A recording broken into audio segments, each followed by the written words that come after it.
Cars of New England race here at Unity.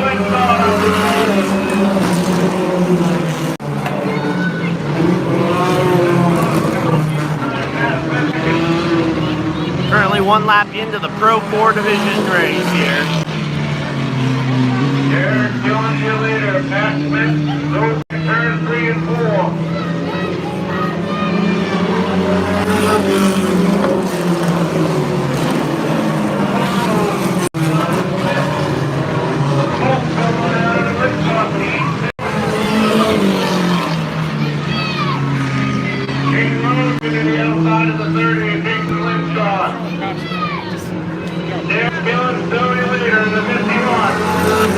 Yellow flag, yellow flag. I'm assuming it's for one of those 2 cars putting down potentially. Oh no, car over there in turn 2. Number 96 stopped in turn 2. There we go. Alright.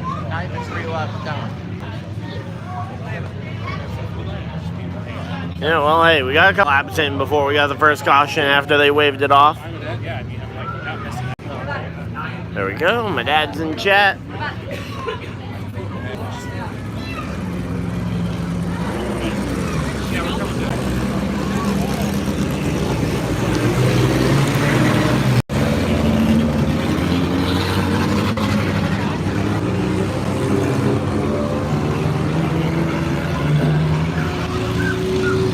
Alright, here we go. So number 7 is at the rear of the field, it looks like, along with the 96. And they're getting doubled up. Should be ready to go green next time by.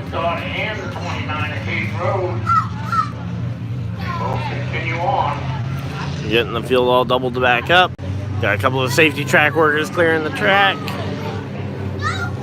And we are... Lights are still on the pace cars. We're going around at least another time around. So, yeah, we are starting off with the Pro 4 division here tonight, but we are getting ready. The SCoNE's Sprint Cars of New England is having their championship race here at Unity Raceway tonight. Hopefully you guys are excited. If you guys are, of course, hit the like button and subscribe for more. We've been doing these things live, and this is the first time from the local track. Let's go and make some more good inside.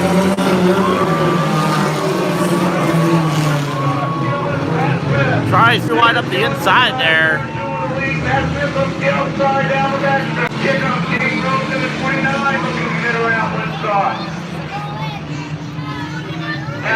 Slides a little high, Winstar twirly together. Winstar underneath.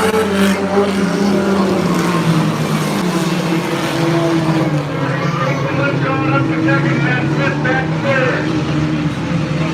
Smith battle back on the outside down the back. Going into turn 3, side by side for second.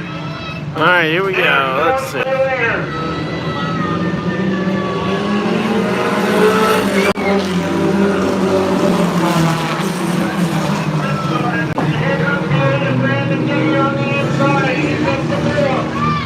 Alright, they're continuing to battle it out pretty good here. There's 2 cars laying out a ton of smoke, and the 96 slows down once again.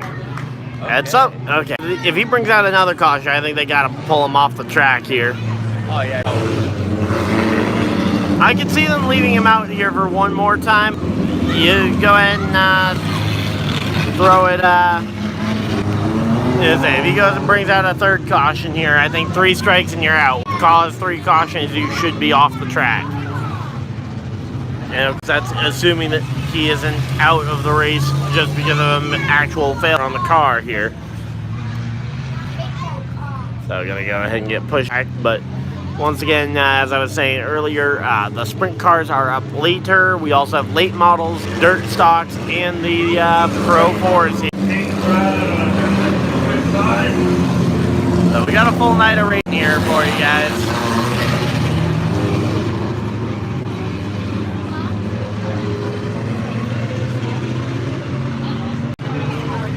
Alright, there we go.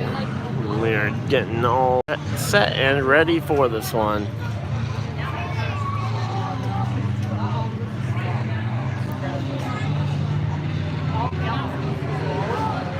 And they are doubling. Okay, we are half. Out of the 51 now.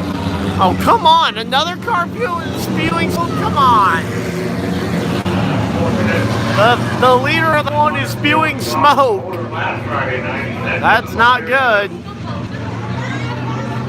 So the pace car is off. We are getting ready to go back in here, but the leader has just started to spew some smoke. Looks like two cars. There's three. The blue pickup truck, the 51, and one other car. And oh, the 51 pulling off, and they'll wave off the restart. Oh, yeah. But yeah, the 30 here on the outside, he's been spewing smoke since about lap 1. 29's been spewing smoke ever since he got out the pits, and just now the 51 spewing smoke until he comes to a stop in turn number 3 and 4. So it comes to a stop in turns 3 and 4. Looks like he might get some assistance. Probably going to be going back to the pits. Oh, yeah. My guess is that a rock or something might have punctured a fuel line, and he was able to run on what fuel was left there, but he may have spilled oil or something else as he was running around here. 5 of Pat Smith, second, Caden Rose, and 29, third, Willie Mayhew. So right now, 30 is your race leader. The 5, the 29. The top rounds out your top 3. And again, we are here and ready for the first of 4 feature races here. And the car who was in this race just had his car go up in smoke, and so are his chances of victory here tonight. So here we go. Dump and should be ready to go green now this time by. I'm gonna try and zoom. Gets choice of lane after the original restart. All right, here we go.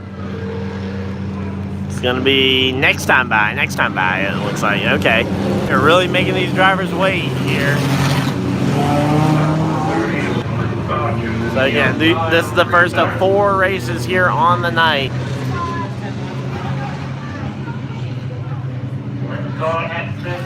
I think the 5 might be in the catbird seat here. He's not the control car here, so he won't be able to control the start, but he is the only car at the front that hasn't been spewing smoke. Green, green, green.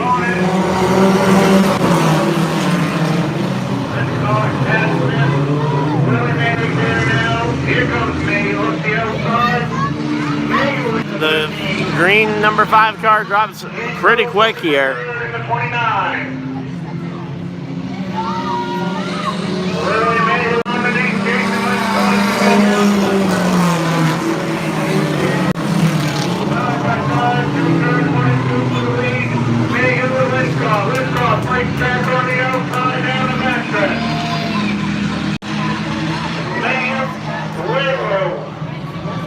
Here we go. 2 laps to go. 2 more to the round.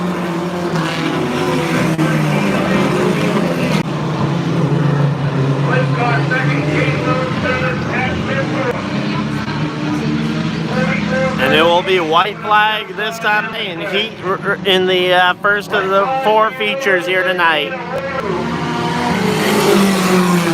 Number 13 on an absolute fire has built up a big lead. The battle is for second.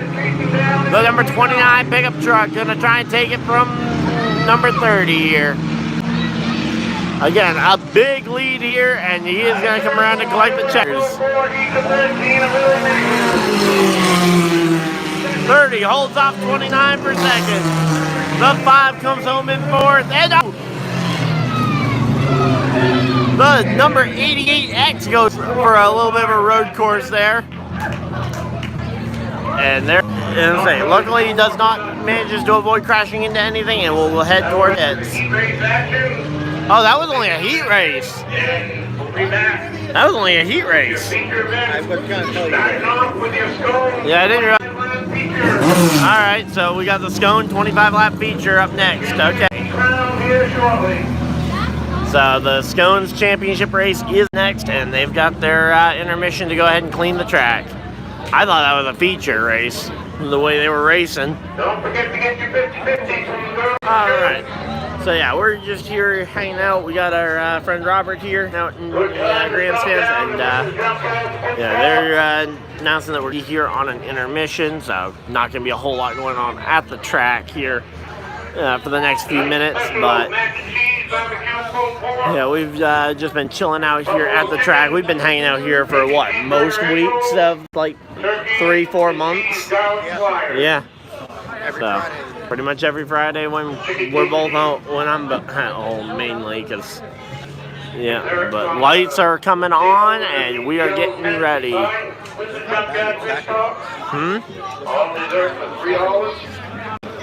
Yeah, I mean the track's definitely not quite as bad as it first looked when I first came in, but I don't know, it looks a lot, it looks very pitchy when it comes to the smoothness there. So, once again, we are here on a short intermission here as we get ready to convert over for the main event, so we're just coming in here. Hopefully everybody's having a good time. Not mean to swipe that, I was trying to refresh chat. There we go. And yeah, again, we're just kind of chilling out here at the local. Hopefully you guys are excited for this one. Again, 4 features here tonight. We will be here for an hour. And yeah, let's go ahead and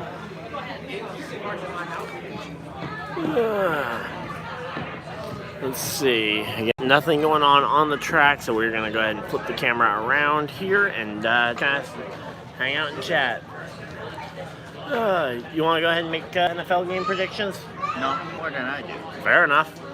You know, I Figure while we're figuring some downtime, gotta fill the time somehow. Oh, my dad said hi. All right, so yeah, right now. That's what watching. Yeah, well. All right. But yeah, so looking forward to Sunday Night Football. Yeah, Bills Ravens. Who do you think's gonna get that one? Dyer and Bills, because Ravens haven't been really good. Yeah, but I don't know. I could see it also be a statement game here for the Ravens to announce that they are here to contend. I mean, they went quite literally toe-to-toe the Chiefs in Week 1. Yeah, that was just a show. Yeah, but it's one of those things that at some point you're gonna want to have your statement game, and being able to beat a team that's been blowing out teams left and right. I think that could be the Ravens. To be honest, the first game of the season was where they made a statement. They stated they could keep up with Kansas City more than any other team. Well, the other team's been able to keep pace with Kansas City, so overall, that does not in my opinion, I don't think that ends up becoming a statement there, because I think that statement gets a lot more nullified. Have you ever kept up with them at all? Yeah. Kansas City, they kept up with them in the playoff last year until they decided to not run the football. But yeah, then we got Monday night, which is going to be an absolute shootout between the Seahawks and Lions. I think the Lions might end up in the first half, then the Seahawks might just shut it down at the end. Yeah, the last 5 matches, the Seahawks have won with both teams having a score in the third both times. So, definitely favors a scoring game. So, if anyone's picking the over/under on number of points, definitely guess somewhere in the 60s to 70s range on number of points scored. And yeah, again, Seattle's won their live head-to-heads. I think this is going to be one where the Lions are going to be looking to take a statement. And we got a race car on track. Yep, sending out a race car to go ahead and test the track, see how it is. So again, the SCoNE's championship race is up next, so the sprint cars will be on track here momentarily. That's a pretty loud backfire there, and oh wow. Yep. So yeah, pit road entrance is right behind that pole. And yeah, we got ourselves a pretty nice dirt track down here. I mean, hey, it certainly is, it's certainly quite the same level quality of dirt as the Tennessee dirt that they got down there with at 411. But the races have been amazing. But yeah, let's see. Especially the first time I came with you. Yeah. Yeah, and the last time these guys were here, it took a really long time considering they had to put an intermission in the middle of the race. They had to stop the race and ran the rest of the features before finishing SCoNEs. Yeah. Yeah, and they didn't have the ambulance back yet. So yeah, once again, we are just kind of waiting here for the race. They've got the scoreboard over that up, but no one can actually see it from all the way down here. And the flag stand's kind of in the way, so we're just, again, we're waiting on track.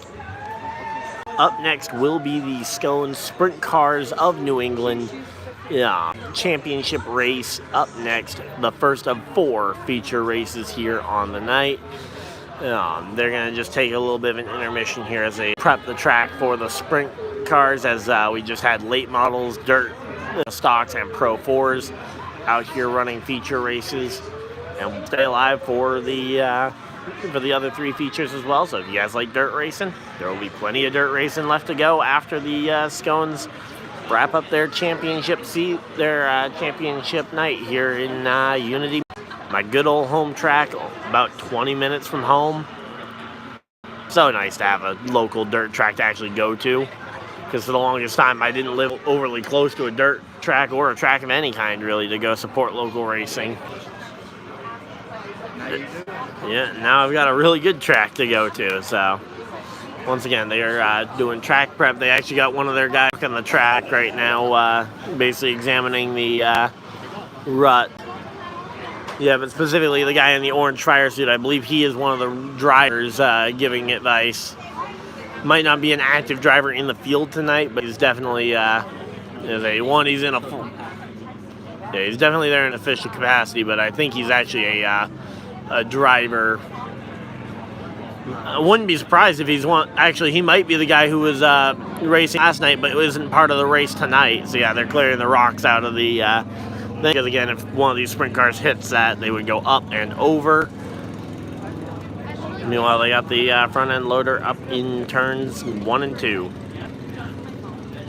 Again, they just want to make sure they get the track prep just right, as it is a championship race. Don't want to have a championship race marred in question because someone gets taken out due to bad track prep. Now, obviously, yeah, I mean, granted, these cars can pretty much run a second or third lane in the area that's already partially prepped. Yeah, it's cutting close, especially how they turn at a weird angle. Yeah, but as I say, they like to cut close, let's be honest. I mean, yeah, so yeah, they're continuing their little track walk here.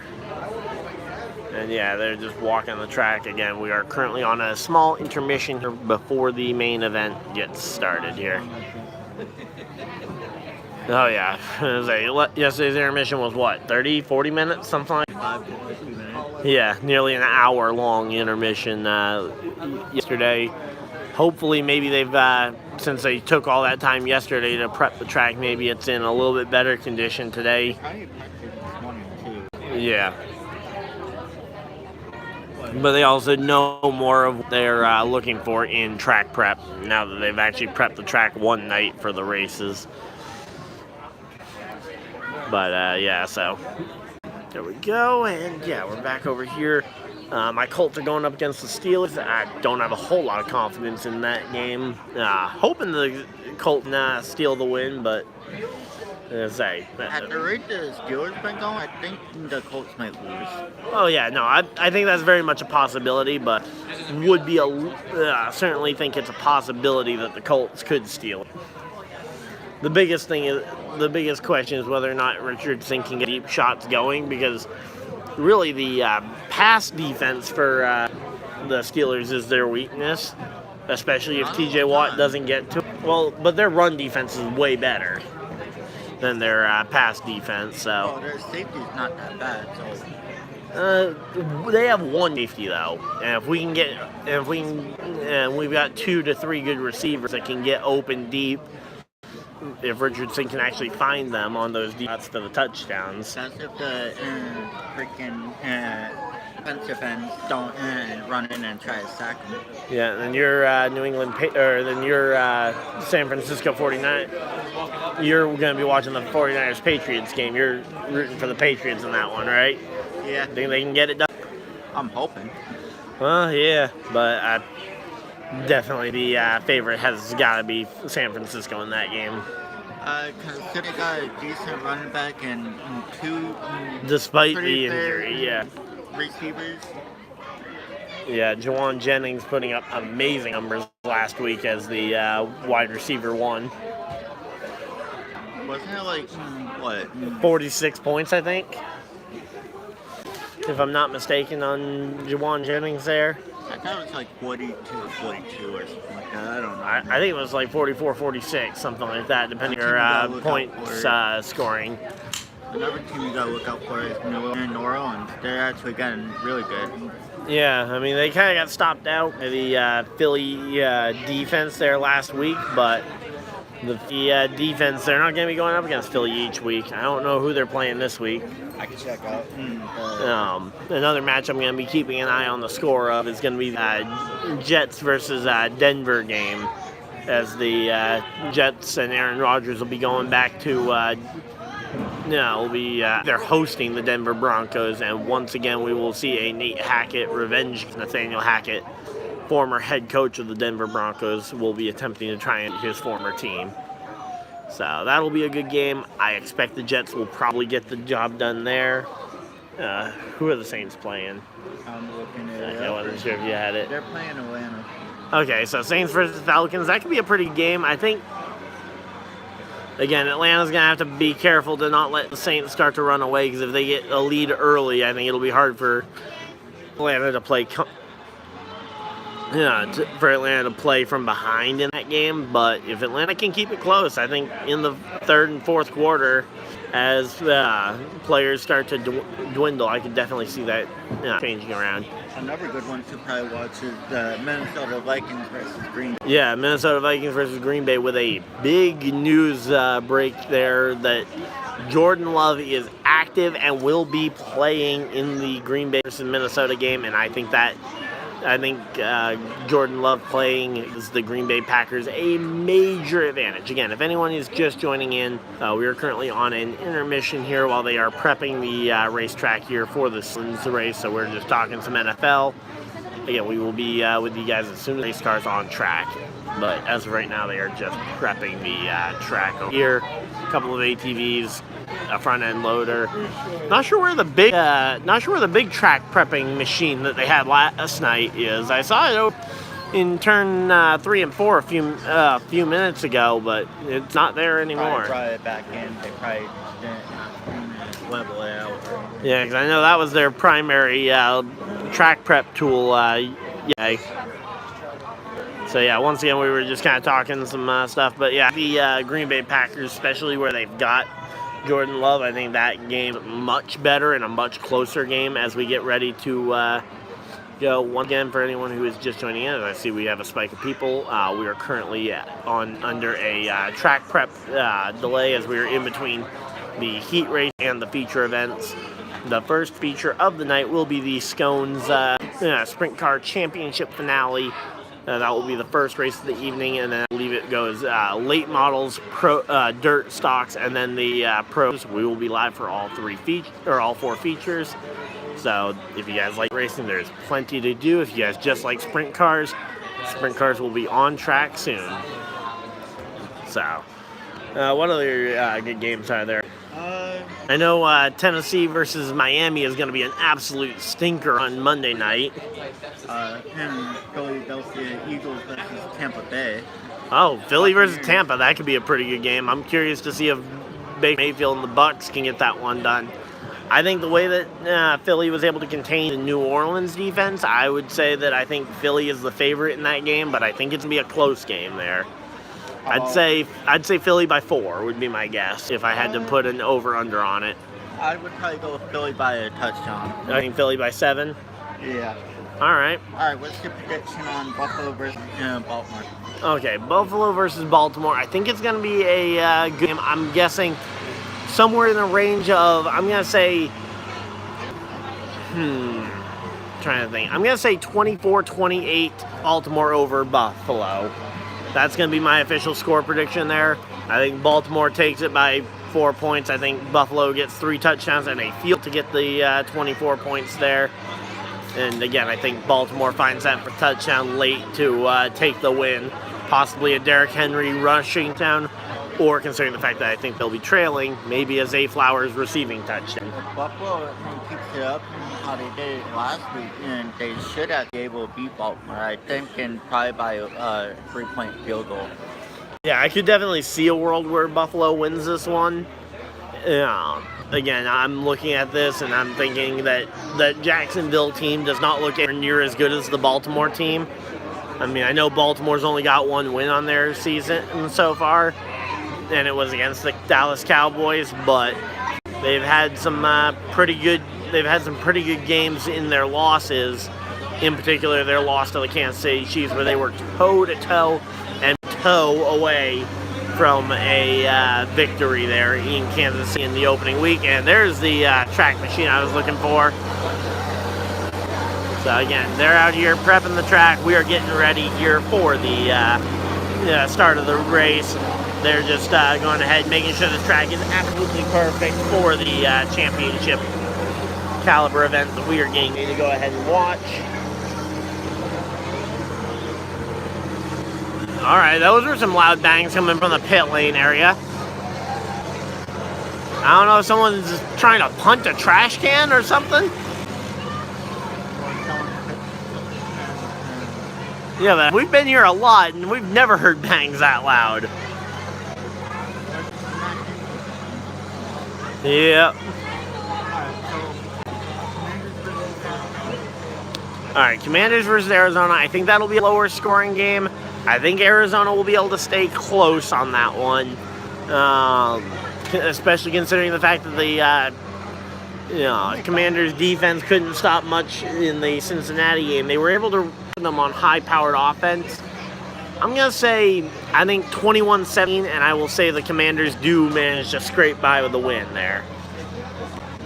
And that would be my score prediction there for that one. I think especially rookie receivers over in the young receivers on both sides, but in particular the young receivers on the with Marvin Harrison Jr. in the Cardinals offense. I think that could be it'll come whether or not he catches a pass late. Okay, how about this? Cincinnati versus the Panthers. Oh, Cincinnati should be able to beat the Panthers, get their first win of their season. I'm going to say, it's hard to say because the Andy Dalton version of that team looks so better than the Bryce Young version of that team. I'm going to go ahead and say I think this one's a 21-10 game, maybe even 28-10, but I'll say, you know what, we'll cut it right down the middle. 24-10, Bengals win over the Panthers. And once again, we've got the track machine coming right on by. It's going to be loud here in a moment. Looks like there's prepping a second lane. Yeah, definitely trying to work in an extra groove or so. More prediction. Oh yeah, definitely. All right, Jacksonville versus Houston. I think that game looks a lot like last week's game for Jacksonville. I think Jacksonville will struggle against the division rival, especially where it's being played in Houston. I think I'll say Texans go up. Not quite as high a score. I don't think the Texans hit 40 points. I'm going to say, we'll say 31. We'll say 31 to 17 on the game there. I think Jacksonville will score a little bit more, but I still think the Texans will have a firm handle on it.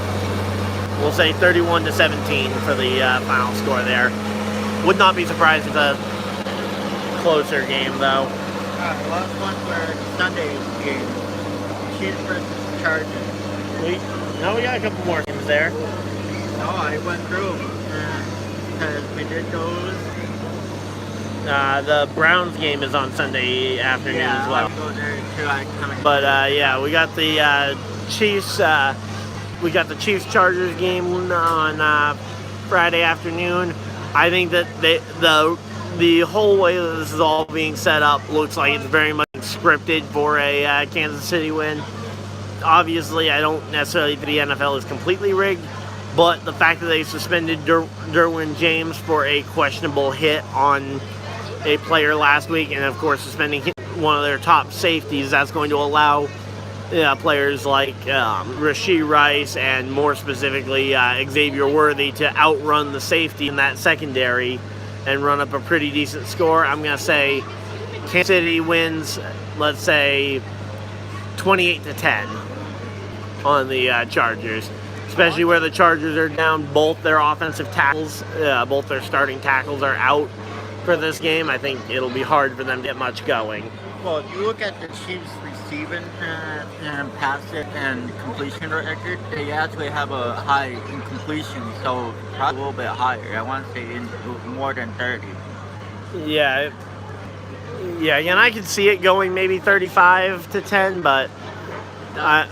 but the Chiefs haven't really been able to firmly blow anyone out by that much. To be honest, I don't think it would be 35-10. I think because sometimes in the second half, the Chiefs' defense will end up slowing down and stop. Yeah, exactly. So it might be a little bit higher on the opposing team as well. It's probably like 35-20. Okay, you think 35-20? All right. All right. Now Browns versus Raiders. Are we allowed to root for the Meteor? Are we allowed to root for a Meteor to save us from that game? Because that game is not going to be good. A very defensive showdown. I believe Devontae Adams is out for that game. There's a lot of key players for the Raiders out. I'm going to say that this is going to be a win for the Browns. Unfortunately, Ernest, I know you might be watching, but yeah, if you are, I don't mean to hate on your Browns, but especially when you got Deshaun Watson leading that team, it's hard to root for them, but I think they're going to pick up win number 2 here against Vegas Raiders. And I think it's going to be a defensive shot. I think maybe we'll say,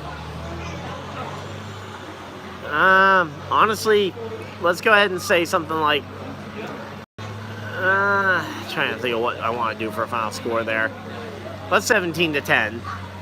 I kind of agree with that. Because again, both these teams are defensive monsters. Well, because the Raiders are losing one of their defensive ends because of injury. Yeah, so Max Crosby out with an injury. I think it was a hamstring. Yeah, and then you've also got Deshaun, or not Deshaun. You got Devontae Adams, who's out with an injury and as well. And the Raiders also don't have their center back as well, because that's also another injury it seems that. Yeah. So between the center back and the defensive end, it could go either way. So it's a good chance it might go Raiders, can actually pull it together, but besides that, might go Browns. Yeah. All right. Well, once again, we are still prepping the track. Currently under an intermission as the track prep is underway here from the Unity Raceway here up in Unity, Maine. The sun is fully set now, and we are getting ready for a awesome night of sprint car racing, along with some dirt late models and some stock car racing as well. So should be great. Again, trying to do that last minute track prep, make sure everything is perfect. Both those games are Monday night. You predicted that one, but you didn't predict that one. I don't want to talk about that one. That one's gonna be a terrible game. That's gonna be a shit show. But yeah, so the other Monday night of Tennessee versus Dolphins. I'm gonna say the Dolphins go ahead and win it. Let's say 21-10 over the Titans. They've got Tyler Huntley, Pro Bowl quarterback from the Ravens a couple ago when Lamar was out with an injury. He was able to put up a fight in a. He was able to put up a good fight against. I'm trying to remember who he was playing. I think it was the Bengals that year. that they were playing in the postseason, and they almost lost to Tyler Huntley and the Ravens. I don't know. Which, the fact that happened, I'm going to go ahead and say I think Tyler Huntley leads the Dolphins to a win. Dolphins will probably get the win, but the score will be independent on the Tennessee's defense. Because sometimes with their defense, big Jeffrey Simmons, and then the defense ends are very good on one coverage. Yeah, and then you got big Jeffrey Simmons up the middle to stop run blocking. Yeah, so I think the Dolphins will probably go more passing. Well, yeah, but I mean, especially if the Dolphins, they've got Jalen Waddle and Tyreek Hill. I mean, those are some of the best weapons you could ask for a young quarterback. Now, obviously, Skylar Thompson wasn't able to make those weapons work, so we know it isn't something that just anybody can make work. But well, you look at the pass complete on most of the games for the quarterback, and it hasn't been great the past 2 weeks. Yeah. Because he likes to throw it off when the defenders get closer. All right. So I believe that is now every game that we've gone through every game that's been predicted for this week. Yeah, for this week. All right, let's see. How about which of the 0-4 or 0-3 teams do we think has the best shot to make the playoffs of teams that are winless so far? Jacksonville, Cincinnati, and Titans, I believe, are the 3 winless teams. Jacksonville won't make it. They never do half the time. Because let me stop a second so I can hear myself think. Yeah. Vikings might. Well, the Vikings are undefeated right now. Who was it? It's Jaguars, Titans, and Bengals are 3 winless teams right now. Bengals actually might, because how they went toe-to-toe with the Chiefs. I think they might actually go again eventually. Yep. All right. Yeah, I think the Bengals are definitely the most likely to make it. Problem is they're in one of the toughest divisions because they're in a division with the Ravens, Steelers, and Browns. None of those games are going to be easy or gimmies by any stretch of the imagination. I think with the Browns, if they face them, it's just going to be a wipeout on that one. Yeah, I think it's going to be a little bit closer. Once again, as we got people hopping in here, we are currently awaiting track prep for the feature events here. Again, the SCoNE Sprint Cars of New England are the first feature of the night. Then we will have dirt late models, dirt stock, and Pro 4 categories here on track here shortly. Again, just making sure that they get this track as close to perfect as they can, as it is a championship level event and it is the season finale for their series. They want to make sure they get it as good as humanly possible. So, we've been talking football. And yep, we've been just recapping the NFL here. So I guess we'll go ahead and do the opposite now. Which undefeated team do we think is most likely to falter going forward? I mean, basically, which one do we think is most likely to fail down the stretch of the 3-0 teams? The Chiefs will not fail. They'll end up probably going off of the high win. Yeah, Chiefs are going to go to the playoffs just because their division's absolutely nothing at all. And well, they really do have a second and third lane appearing over there. Oh, yeah. Oh. So yeah, there's really going to be some raceable lanes there in the for the SCoNE's race. Can't wait to see that. But yeah, we're a lot further away from that side, but yeah, it looks like it's a very good track prep. Certainly nothing to complain about there. But yeah. Oh. Yeah, I think of the teams that are currently undefeated, the ones that I'd be most would be the Vikings and Seahawks. I would also be worried about Steelers, and they've been pretty good. Well, yeah, I'm not as worried about the Steelers because I think they are going to be in a good position to potentially make a wild card. This might actually go probably second contender dependent in the playoffs, so probably go Chiefs, then Seahawks, and then Probably just as wild card, and then third, I don't know. You think the Bills aren't going to be one of the top two? I think the Bills could be competing for the 2 or maybe even the 1 seed. If the defense can stop the passing and running and actually let offense be able to do what they do, they could. Yeah, especially, I mean, again, the Bills are 3-0 as well. I think the biggest thing is that the biggest thing that would give me the biggest worry for the Steelers would be that second half schedule. Because after their bye week, they play the Chiefs, the Eagles, and all of their division rivals twice down the stretch. So they play Chiefs, Ravens twice, Steelers twice, Browns twice, and Eagles down the stretch of their season. Oh, that'll be interesting. For their final 8 weeks of their season. I even said before the season began, I thought that there was a chance they could go 8-0 in their first 8 games, and then potentially lose out their final their next 8 games, and then it would come down to 8-8 record in the second to last week there. So there we go, and we got Dr. Spider chat. There we go. He changed his name, can't change it back for a few days. So again, we've just kind of been here talking football while we wait for the track prep to be completed here. Again, they're just trying to make sure the track is perfect for these sprint cars that are so aerodynamic that the last time we were here, or not last time we were here, the last time came up here, we saw one of them flip. Not counting last night. Last night we were here and there wasn't an airborne crash or anything. But it wasn't a bad one. We only flipped like one. Yeah, it was one flip down here. It was bad enough that that was the wreck that ultimately had us waiting on an ambulance for the driver. Ultimately, the driver is okay, but that driver has opted to not make the trip down here to Maine this week. I think he had a blue line from my seeing. Well, Spider, we've got those 4 feature races. We got the SCoNE Sprint Cars of New England up first. They are having their championship finale race here in about 10 to 15 minutes. Then after that, it will be dirt late models.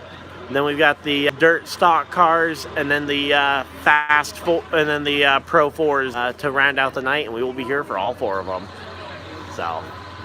The sprint car race is a 25-lap main event feature, and again, that is up in, again, about 10-15 minutes away, probably.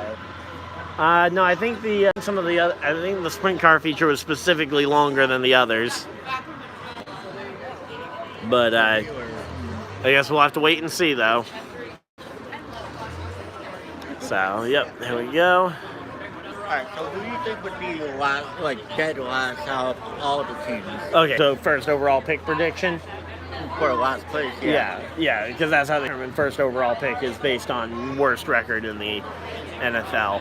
I'm thinking Browns. You're thinking Browns, okay. Interesting pick there. Great. They normally end up with 7, 8 out. Well, but that's the thing. I think their team is good enough that they're going to be in contention and probably win somewhere between 5 to 7 games, and I think I don't think the worst record in the league is going to be a 5-7 win team. I'm about to look that up. I really want to know worst record ever. Well, the worst record ever, probably the 0-14 Buccaneers back in the 70s. Back when the Buccaneers first joined the league, that was they went winless, and then there was the 0-16. Then the Lions and Browns have both gone 0-16 in the modern era. And then, Lions in 2008 had Dan Orlovsky along with a couple other quarterbacks backing them there in that one. Dan Orlovsky actually ran out the back of the end zone, getting himself a safety in that game. Then we got the Browns. That was after they went 1-15. Yeah, they went 1-15 the year prior. Picked up Myles Garrett with the first overall pick, but still didn't have a quarterback. Went in 16 after their coach said that he wouldn't be worse. That they wouldn't do worse the following year. Then he went and did worse. If you look from then to now as quarterbacks, they've been doing a little bit better. Yeah, well, after they went 0-16, they went and picked up Baker Mayfield. He carried them to the playoffs once back in, I think it was 2019 or 2020. I think it was either in his first or second year in Cleveland. He took to the playoffs. Then they went and traded him to Carolina, or let him go to Carolina, and then brought in Deshaun Watson for 3 first-round picks and a boatload of money. Watson was really when he first came in. Yeah, and then he went and decided to get up close and personal with every massage therapist in the greater Houston area. What football player doesn't? Yeah, but typically you kind of want to get permission before you do that. He didn't. Well, you figure most footballs do that, where they end up beating their wives. I think he's at 31 lawsuits for sexual assault. I thought it was like 32, but... Okay, maybe. I just know that there was another one tacked on this year. Yeah, so it could have been 32 or 33.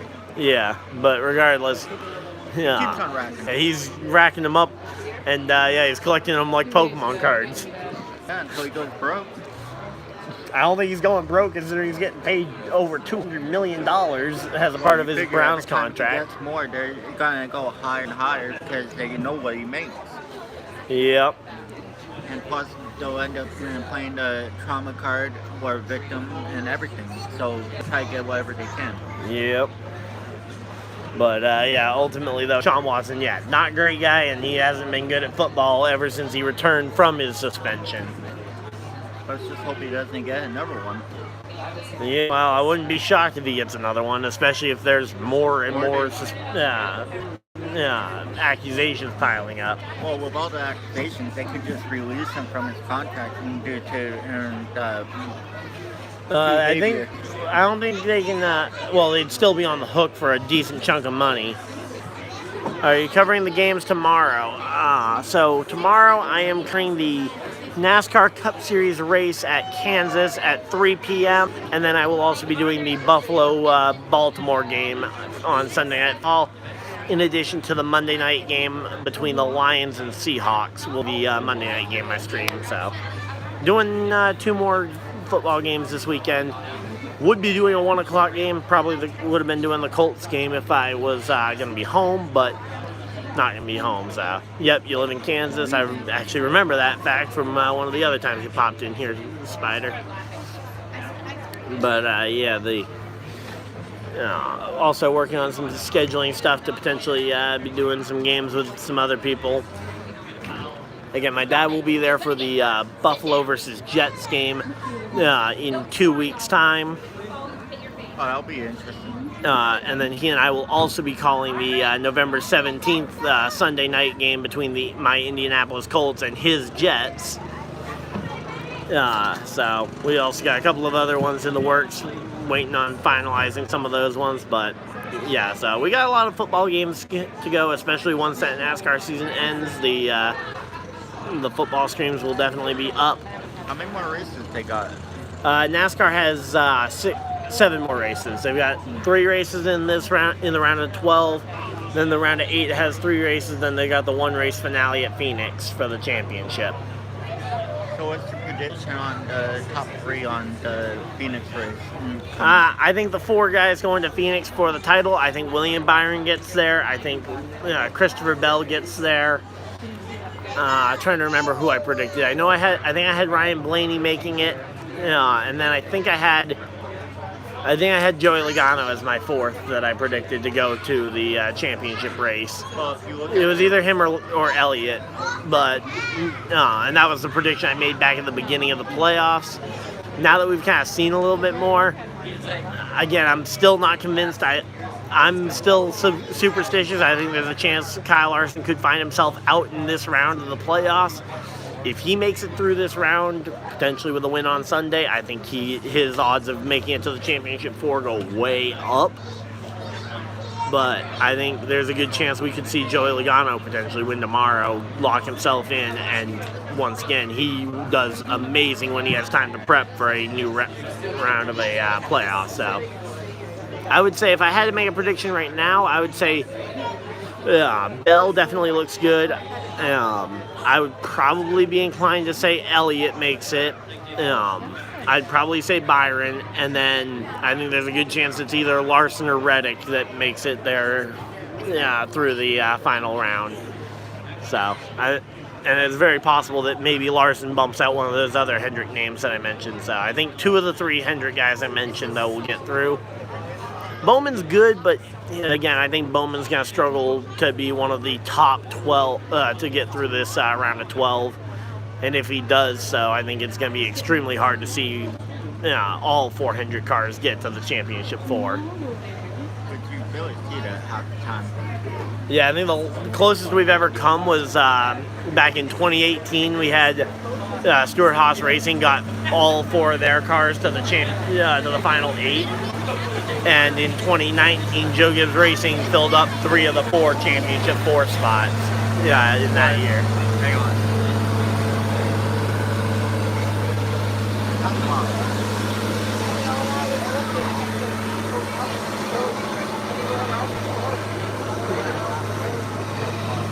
Yeah, they're making a really wide racetrack here. So was that last week going into pit lane speeding? Do you know exactly what happened? With who going into pit road? Because I was in the grandstands for all 4 races, so I saw a lot of cars going into pit road. I don't remember who. If you're talking about Truex speeding, yeah, I definitely remember that one happening. But yeah, I don't remember. I'd have to know who you're talking about for which speeding penalty. There were a ton of them. I think Suarez is going to struggle to make it out of this round. He didn't look good in that last round, especially not in the last race at Bristol. Yeah, I'd have to remember which driver you're talking about to know which speeding penalty you're referring to there. But there we go. They got the people going around with the 50-50 tickets. But yeah, I'm getting ready for this one. Never that lucky. Never that lucky. Yeah, no, definitely not that lucky. But once again, we are mere minutes away from the SCoNE Sprint Cars of New England taking to the racetrack here. Yeah, Bass Pro Car. So yeah, that would have been Martin Truex Jr. last week, who got a speeding penalty while running inside the top 5, and ultimately that lap down, and he never got his lap back. Or if he did get his lap back, he was never really truly competitive there. So there we go. So yeah, we're working our way through this one though, and again, we're just kind of, yeah, we're doing pretty good here and getting ready for this one. And the track is almost prepped. Again, we don't know exactly how clean they want this thing, but that is going to be a wide racetrack. Yeah, it depends. If they want it to be 6-7 lanes wide, they are pretty close to, or at least being 6-7 cars wide. I want to say it's like 5 right now, 5 cars. I think there's 5 comfortably. I think there could be 6 or 7 wide going into that corner if they really push it. Oh, well, yeah, I don't think there's any, I think if you see like that darker kind of, if you see that darker rut, I think that's as far high as they can possibly go. I think if they get above that, they're basically done. But yeah, the lane is really wide there at the down into 1 and 2. I am very confident that over in 3 and 4 they are doing the exact same thing. So again, 3 and 4 way down there. We got the flat stand, and yeah, this is Unity Raceway here in Unity, Maine. So if anyone has to ever be up in the Maine area, they have weekly racing every Friday night, and yeah, sprint cars, 25 laps around here. It is going crazy. So just wanted to go ahead and show you guys the progress that they're making on the track, and yeah, we're just chilling out here and waiting on this one. Been live for nearly 50 minutes. The sprint race or the heat race that we watched took 15 minutes. So we've been waiting here for about 45 minutes now on waiting on track prep. So what's the next sport that is supposed to be starting seasons again? I think the next sport to start would be the NBA. The MLB. I don't know when hockey starts. No, the NBA should be starting soon.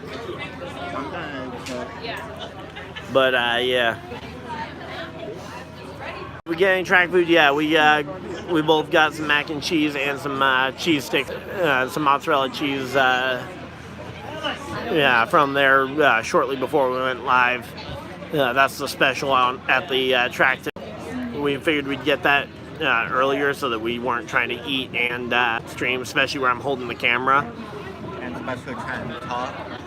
Well, I can definitely one choose some mac.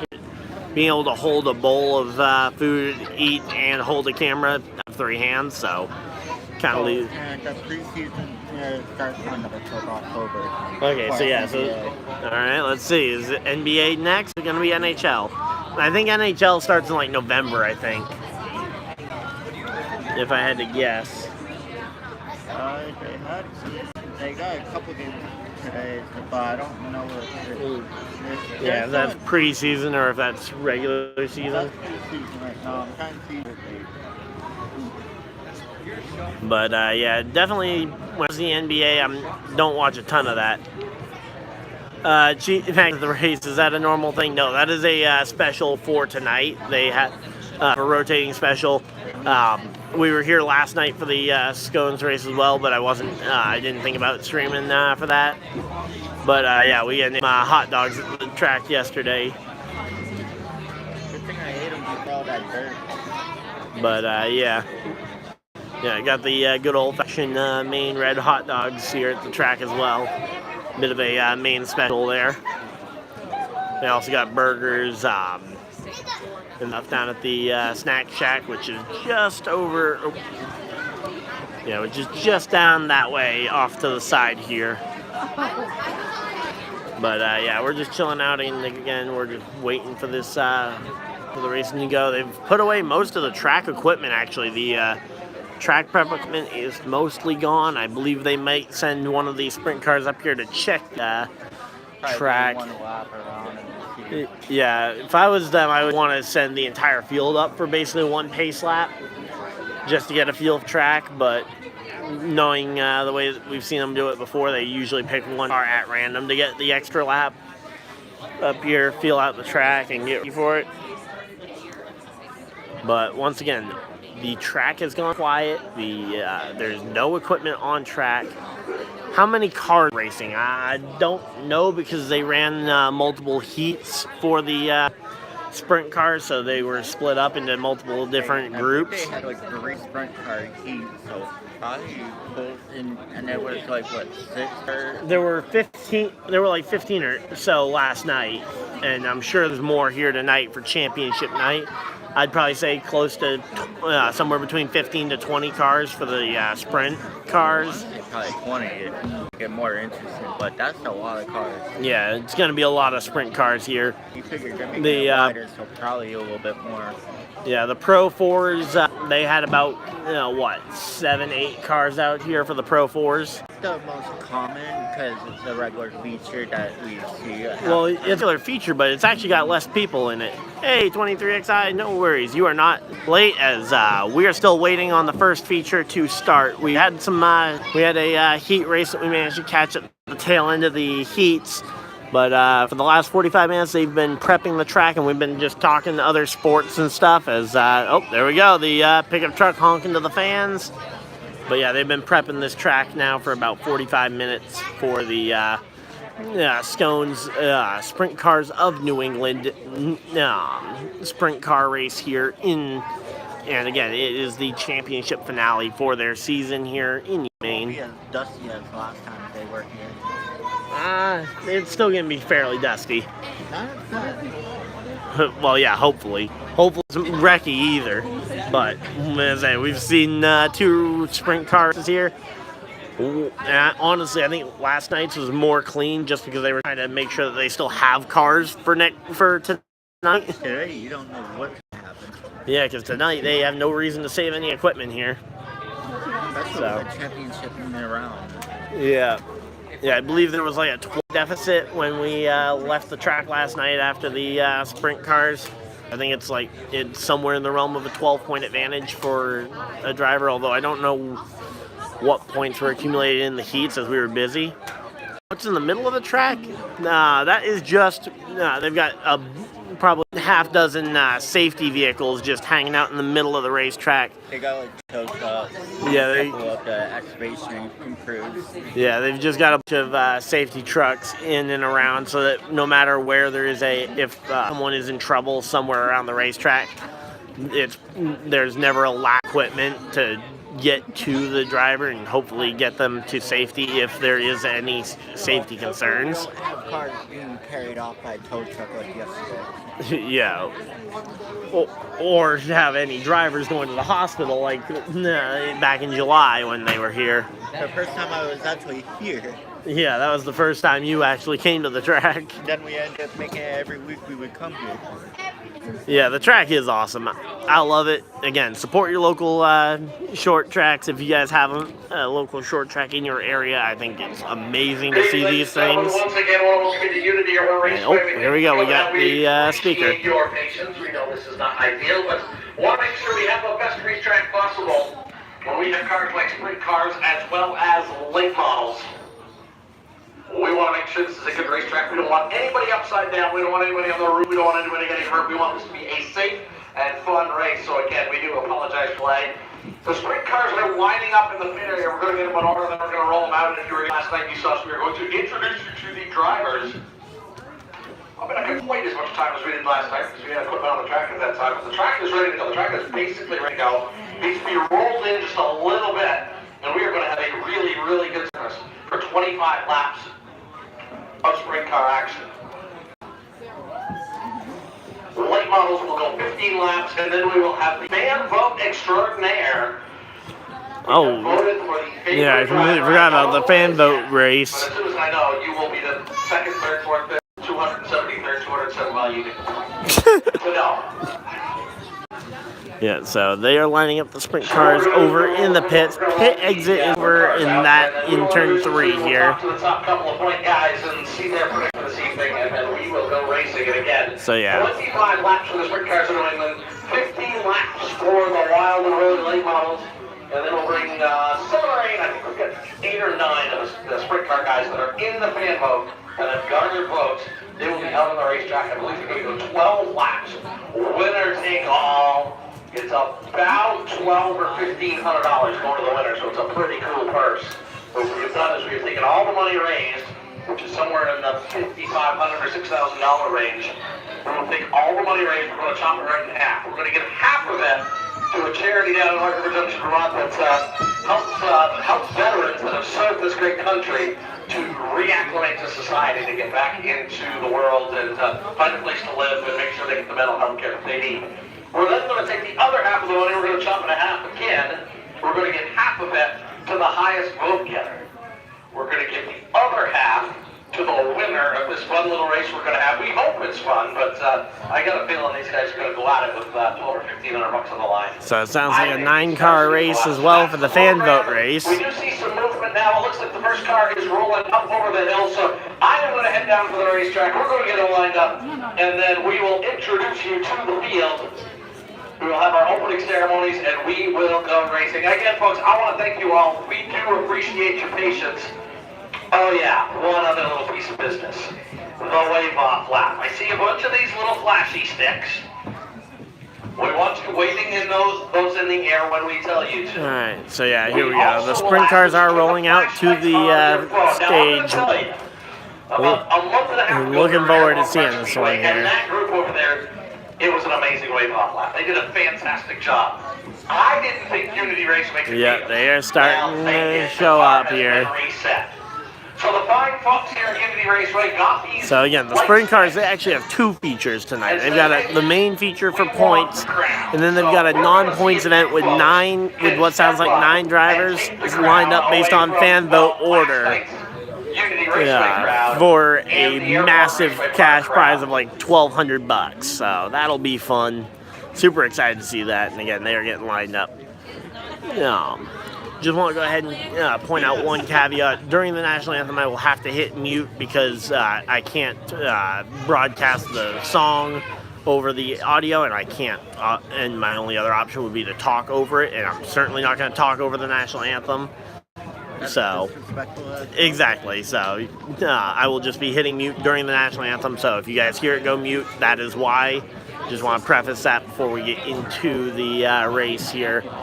But yeah, it's kind of just the only thing. I wish I could just broadcast the national anthem. We will try and get a thing on the flag. I didn't actually see any. I don't know if it was just because we didn't have any wind last night, but I couldn't actually see any American flags around the stands. I'm sure there. I know there is one around, but Probably near the pit, probably. yeah. Well, yeah. I think there's one or two. I think there's one usually in the. I think there's one in the infield and one over by the pit pit lane grandstands. Last call for 50-50 tickets. So here we go. Let's see, and they're getting ready to go. Last call for 50-50. So the 50-50 raffle is getting ready to go. What state is this? This is my home state of Maine. Only about 20 minutes away from my house, so. Yeah. Yeah, so only about a 15, 20 minute drive from our houses to this race, so. Yeah, the great state of Maine, Unity, Maine, and the Unity Raceway here in this great state. Well, one of 3 amazing racetracks up here that I've been to. Yeah, you've got Oxford Plains Speedway, where I got to see Kyle Busch race earlier this summer, and then you've got the Wiscasset Speedway, which I haven't been to in a couple of years. So there we go. They're doing the last call for the 50-50s. But here we go. Let's see. If I'd thought about it, I would have brought a little extra money to take part in the 50-50, but did not bring enough money for it, so we're not taking part in the 50-50 here tonight. You didn't even take part of it yesterday? Actually, you did yesterday. Yeah, I did. I completely forgot about that. Yeah. I normally never do. But yeah, I like being able to support the track, so yeah, that's the way they do the 50-50 raffle. It's half goes to the track to help fund everything that goes on around here, and then the other half goes to the winner of the raffle. So once again, the sprint cars are rolling out to the grid, and again, we are going to be getting ready for now we know 5 features, 4 different classes of cars. Again, the SCoNE's New England sprint cars, they will be running their championship race here first. Second race will be their all-star feature with the fan vote. There are 9 drivers lined up by fan vote, and then we have the dirt late models, then the dirt stocks, and then rounding out the night with the Pro 4 cars, which we got to see racing in the heat race earlier in the day.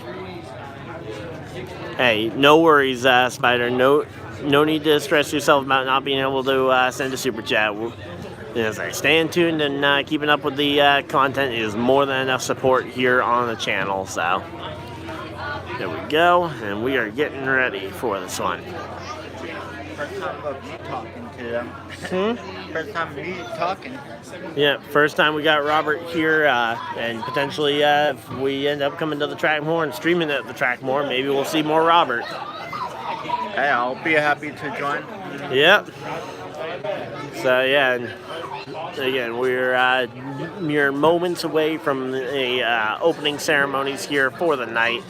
Again, the sun has fully set, the lights are bright, and the track is ready. Gonna go ahead and stretch the legs here for a moment as we are getting ready. Yeah, just gonna stretch the legs. Been sitting for a decent chunk of time. But yeah, so they got the flag stand down there. I have actually been on that flag stand once before. So there we go. So once again, we have a full field of sprint cars here. In fact, you know what? Hey, let's go ahead and we'll walk down. I'm going to go ahead and walk down the track lit line, and we'll count the cars itself. I'll be right back.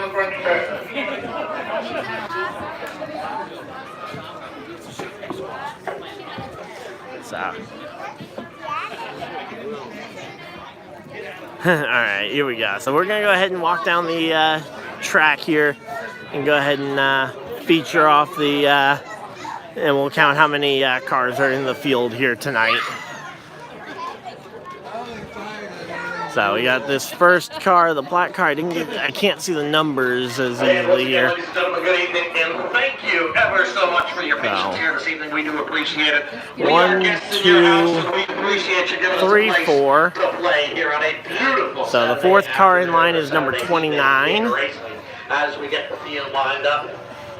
For those of you who are here There's a couple of stairs here. Some of these drivers. We've got all of these drivers. So here we got 3, 4. So number 4 is 29. 5. Number 12 is 6th car in line. Here we go.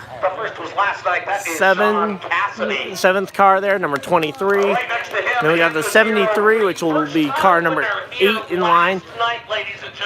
Yeah. Then we go down to this next car here. That's 9 cars. 10 all the way down here.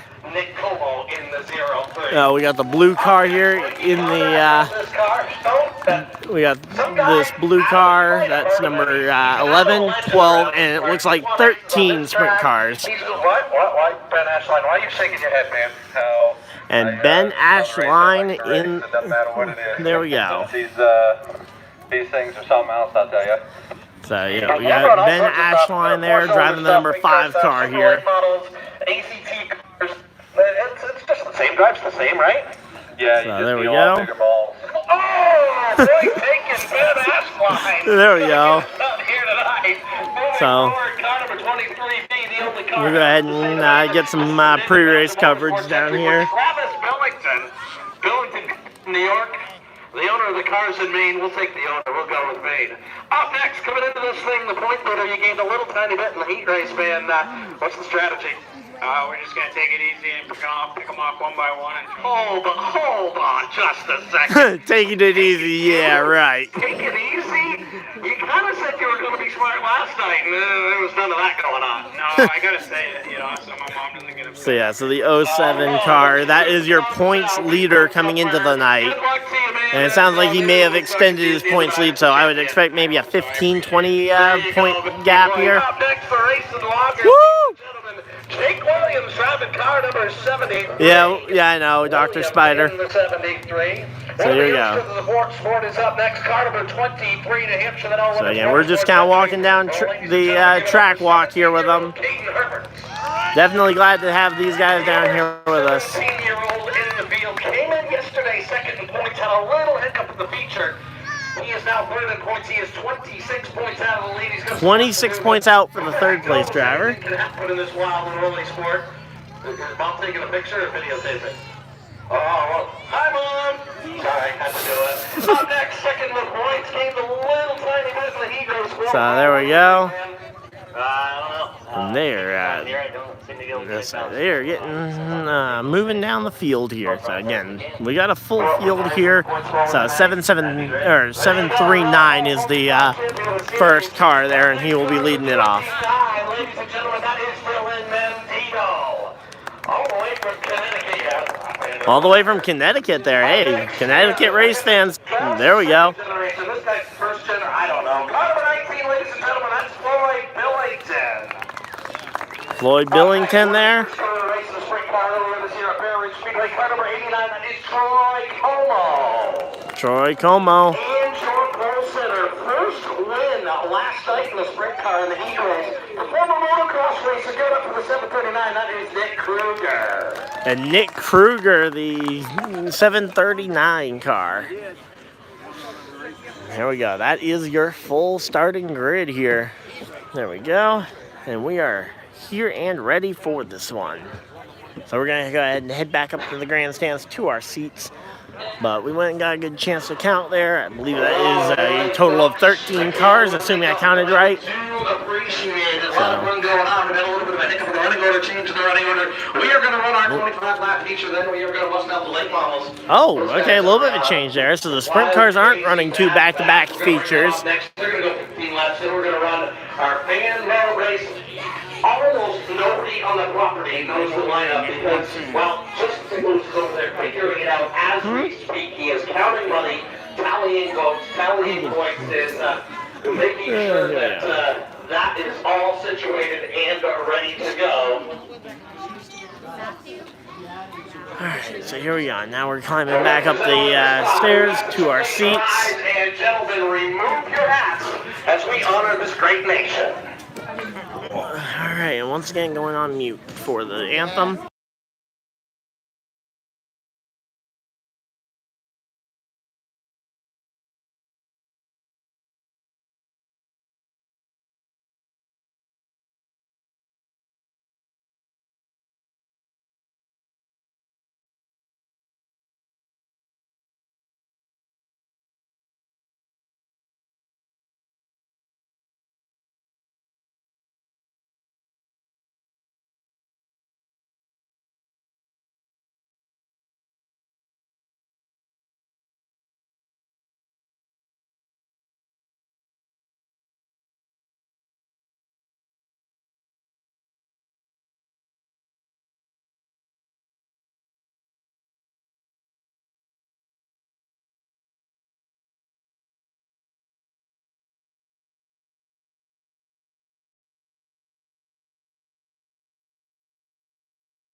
Alright, there we go. National anthem is complete and we are ready to go racing. We started through a little bit, and the folks over at the last did a nice job. The crowd last night did a really good job. Alright. We want you to experience that. We want every there one we of go. you on your feet. We want you to have those little glow sticks in your hands waving. We want your cell phone flashlights So on again, waving. the very... When we get ready to go. So what we're going to do is we're going to get these We're guys getting ready for this one. around, then they're going to go over to the backstretch and turn the field around so that they can come by. So we're going to get the a little bit of a figure eight going here. You can see the drivers and they can see you. So here we go. We want you to wave at them. We want you to make a lot of noise. And we're going to be cheering for the fans, for the sprint cars here. Again, over on the backstretch, they will go ahead and do a little bit of a loop here and do a full reverse pace lap here, which will be very interesting to go ahead and see. Okay, so the race director, that's who the orange fire suit was earlier. So there we go. They're firing on in here. And there we go. Let's see.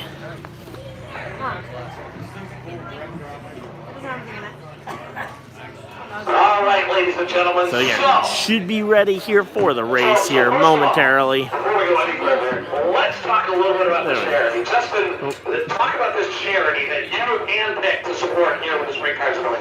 Yeah, so Friends of Veterans is obviously, it sounds exactly like what it is. It's a charity organization out of White River Junction, Vermont, helping veterans who are returning to work, returning after service, sometimes war overseas, people that live in Vermont and New Hampshire and are trying to kind of reactivate themselves into regular life. They help out with veterans who are struggling financially with home heating oil, things like trying to find a car, or in some instances trying to find work. So we thought this is a great charity that really represents most of our footprint geographically, and it's really going for a great cause, obviously. 50% of the money that was raised by you fans and the fans at Bear Ridge and Airborne and Devil's Bowl in New Hampshire will go to Friends of Veterans, and I'm proud to announce that the total that we've raised, that you have raised, is $4,391.20. So the donation. Woo! $4,000 going to $2,000 going to charity. There we go. Gotta love hearing that number hit. 50% of that will be $2,195.50 to the Friends of Veterans charity. So thank you very much. So big donation to charity there and a big race getting ready to go. Favorite driver poll, the vote, and the winner of the favorite driver race coming up later on tonight The total was $1,097.75, but our race director, Danny Duville, put in $5.50 to make it an even $1,100. So $1,100 for the family. Danny, I'll help you out with that so you can get dinner on the way home. $1,100 for the favorite driver and $1,100 for the winner of the bonus. I believe he had grading to do, so he wasn't able to be here. For the top three, or are you gonna make me do it? No, I don't think you do it. This is your go rope now. All right, yeah, we're roping goats, all right. So finishing third in the vote. But yeah, he hasn't actually been to this track at all, I don't think. So maybe he will join us at the track sometime soon, but we'll see. Finishing Again. second in the vote. Oh, with 26,000. we're about to hear who's the fan vote winner, winning half this money already. Matt Hoyt in the 07 car. Matt Hoyt in the 07, getting second. And your favorite driver for 2024, presented by Sable & Sons Towing, benefiting the Friends of Veterans Charity, with 31,270 votes. Car number 12, Caden Berry. Car number 12, woo! Car number 12, the fan vote winner. Oh, well, I think we've got 12 eligible. Okay, well, we've got a couple around here. So we got like 9 in the field, I believe, correct? Yeah, something like that. We got a couple of cars that are eligible that have broken, so I don't know. But I think we're going to have 7 or 8 cars. So bottom line, my request is this. Invert. Ooh. Oh. No, I'm kidding, folks. We're not going to invert. if you want to talk to the drivers about it, you go for it. Yeah, no, I'm good. I was going to make you do that, too. So there you go, folks. That's going to be your lineup. That's coming up a little bit So, later. yeah. What did we decide for laps? 12 laps, and we're going to start them in order of how the boats went. So All right, so the number 12 starting on pole for a 12-lap race, and again, the starting lineup decided by the fan vote. That is an amazing way to do it. Might have to take that into consideration, maybe for a Thomas Cup Series thing. Jake Williams is eligible. Has to go to bed before it will be over. Yeah. Actually, is eligible too, but not here. Absolutely. So that's coming up a little bit later on. Right now, I think we got these Yeah, guys it definitely goes late here into the night. Especially where there's church tomorrow morning, gotta be there, so. Trust needs to finish in the top 10. And Maybe if it were a Friday night, it would be a little bit easier of a thing to talk him into, but. Yeah, where it's a Saturday night. Yep. But here we go. Cars are rolling. So we got the 739, the 89, and looks like they may have run out of four-wheelers. Did we only bring 2 four-wheelers? No, they got more. They just are trying to get everything set. Yeah, might be a driver having some trouble with some seat belts or something.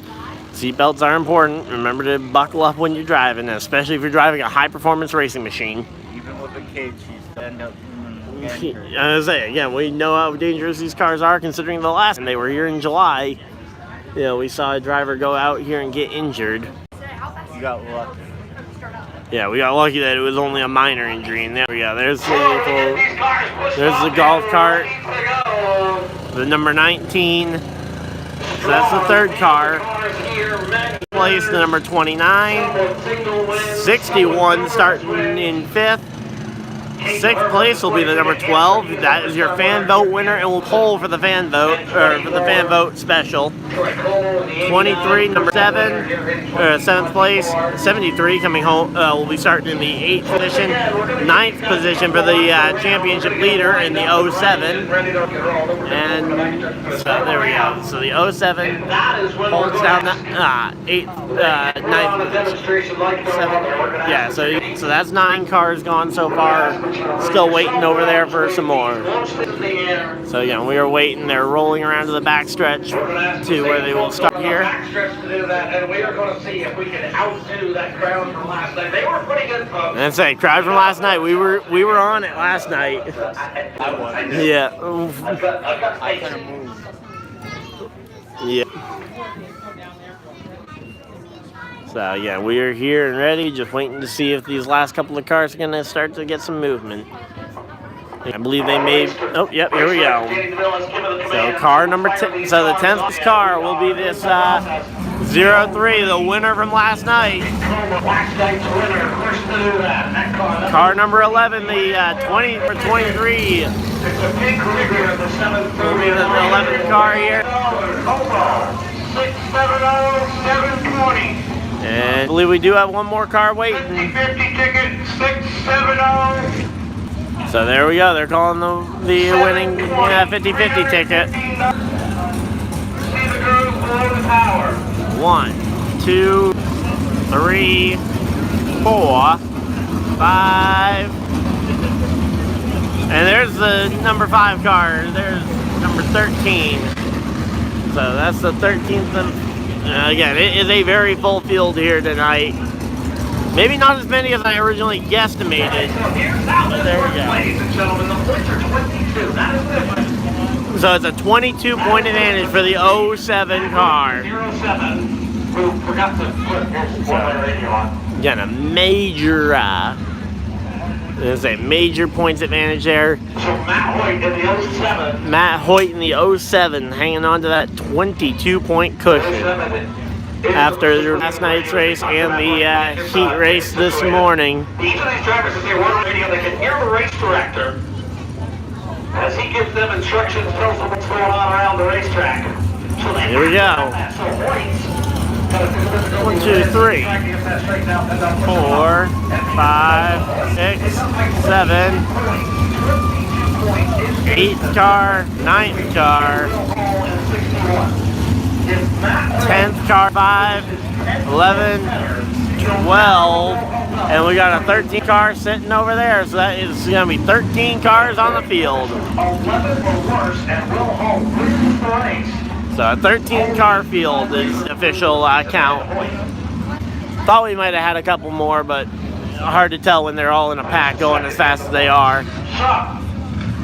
Matt Hoyt needs to do is finish in the top 10 as they're working to get his. Alright, so all Matt Hoyt needs to do is into the top 10. Okay.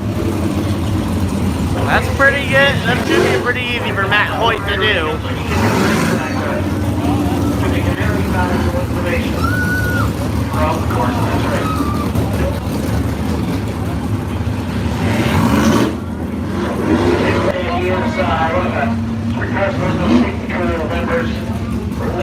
Also leading into the car, that's Matt Hoyt's father, the former driver himself.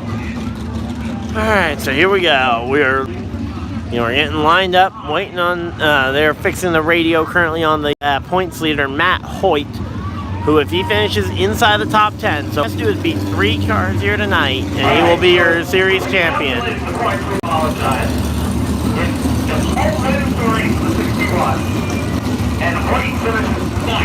So 61.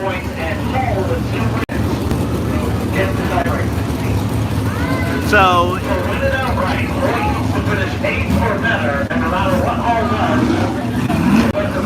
okay, so he needs to finish top 8 to win.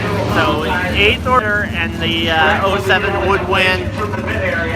And the other car to watch will be number 61, who is also fighting for the championship tonight. Hoyt needs to be 8 or better to win it outright.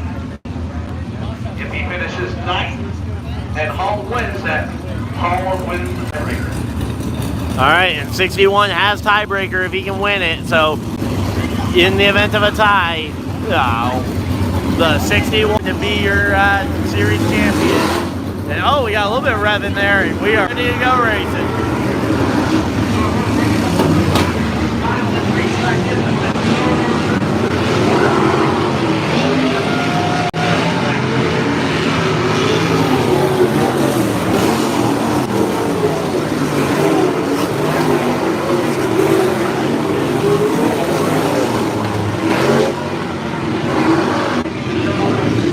And that is just them kicking up dirt for the fun of it. This racetrack is nice and smooth. We have got ourselves a hot rod racetrack here tonight. So yeah, that is a lot of dirt there, and we are ready for a nice dirty race here. So again, we're getting ready for the special reverse pace lap here. This is your time shine. We're gonna go ahead and turn on our light there and get ready to go. Get the flashlights on. You've also got those glow sticks. Anything you're going to make light. And yeah, the fans of the Your shoes have those little light bulb things on them. Stick those in the air. I don't care. Woo! There we go, and the reverse pace lap is underway. Back straightaway. Here they come, folks. These drivers can see you. You'll be able to see them. Look at everybody over in the pit. Look at all the Woo! These drivers, you appreciate what they're about to do. Look Woo! at The reverse pace. Woo! Here they come, ladies and gentlemen. Led by Nick Kruger. These drivers can see you. They know you appreciate. Woo! Let's go! 61! Woo! Number 12! 07, the points leader! Woo! 03, last night's winner, and we are ready to go. Making some noise, and the crowd is electric here with all the glow sticks, and it is a packed house here. Not completely sold out, every bit of yeah, and even down the back straightaway you can see the over 6 hours to get here. you can see the lights down the back straightaway of the fans on the pit lane side of things as they go and circle this thing back around. There we go. So they're circling the cars back around here, and they're going to start going the correct direction around here. Honestly, they should run the, I think they should run the special event in the backwards direction. Some troubles for the 23, not sure what the issue is there, but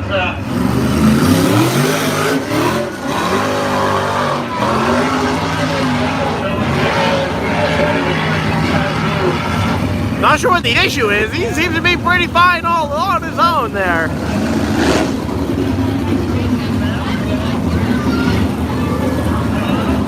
Alright, we'll sit down until we're ready to go green. Once we're ready to go green, we will be standing right back up and getting ready for this one. And again, there's a massive rut there at the edge of the raceable lane. And okay, there is a car with an issue. Okay. Didn't seem to be much of an issue when he revved it around the track, but sends it around here, and now he's stopped in turn 1. Again, we are getting ready for the start here as they are doubled up. And again, there's a car stopped in turn 1, so it will be a moment before we get to go green, but we are going to be here soon. Alright, so there we go. We're here and ready for a magnificent sprint car race. Again, the lights are bright here. It's championship weekend. It is championship night. Again, the 07, all he has to do is finish 8th or better, and he is your champion here of the New England, the Sprint Cars of New England SCoNE series.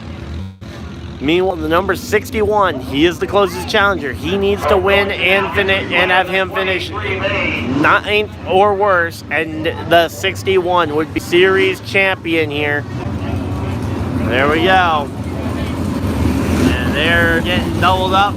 Looks like the 23 is making his way back around to join the field. to the brakes of that car. This young man just a little bit crazier than most. And I'm quite sure that he is going to say, we don't need no shaking brakes here. No brakes, yeah. I would beg to bigger difference. This is one of the biggest, fastest races too. And this There we go. is absolutely unbelievable. It's so good right now. And here we go. It is going to be 1 to go. 1 to green. One lap to green. We'll be green next time.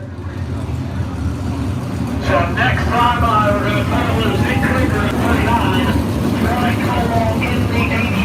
We're going to stand up for probably the first lap or 2 of the restart. Then we will sit down out of courtesy to the people behind us.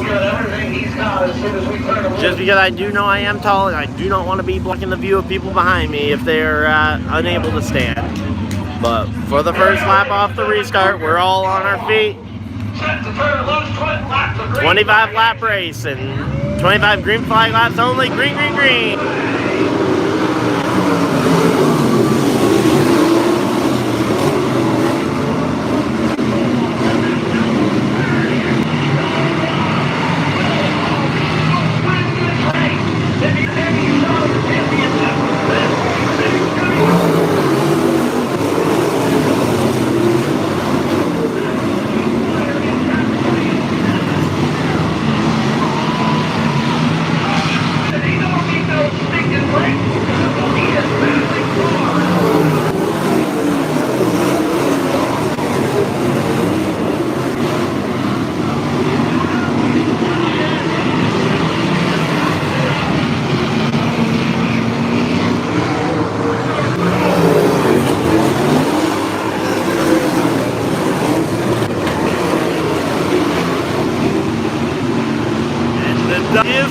going here. The 793 has gotten out a good lead.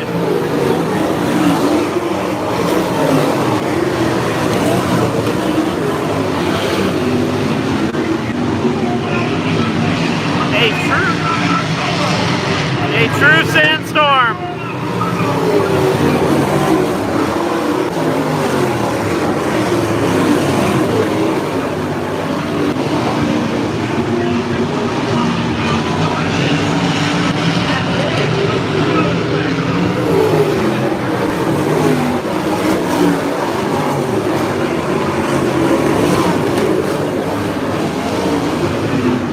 It is dry and dust at night.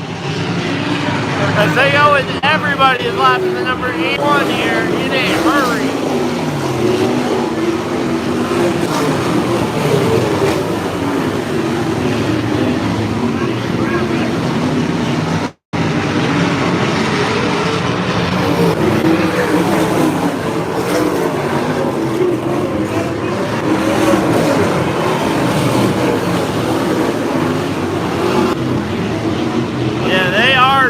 They are really bringing the heat here.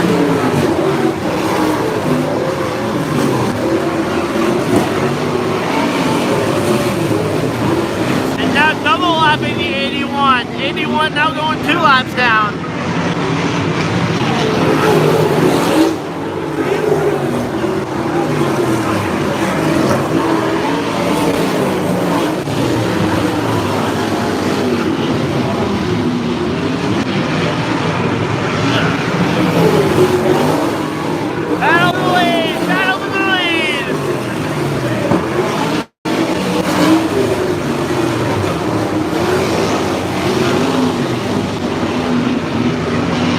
Halfway down, have to go.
Black flag.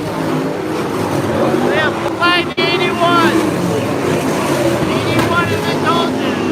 Give up these boxes. He is going to have to come to pit road. I believe that is failure to meet minimum speed.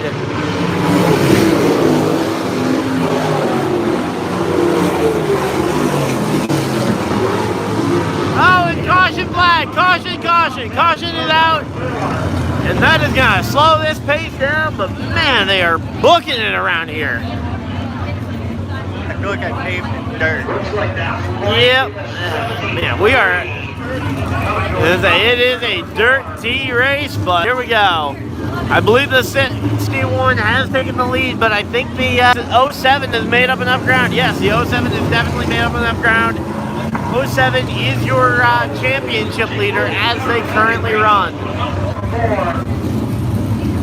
And oh, here we go. Side by side as they, again, are pacing their way around here. I believe the 81 is being asked to go to pit road as he failed to meet minimum speed here. Right now, he is not getting a Will be allowed to go ahead and fix it and try and return potentially, but he will have a short leash for the remainder of the night. And here we go. The field is forming behind the 61.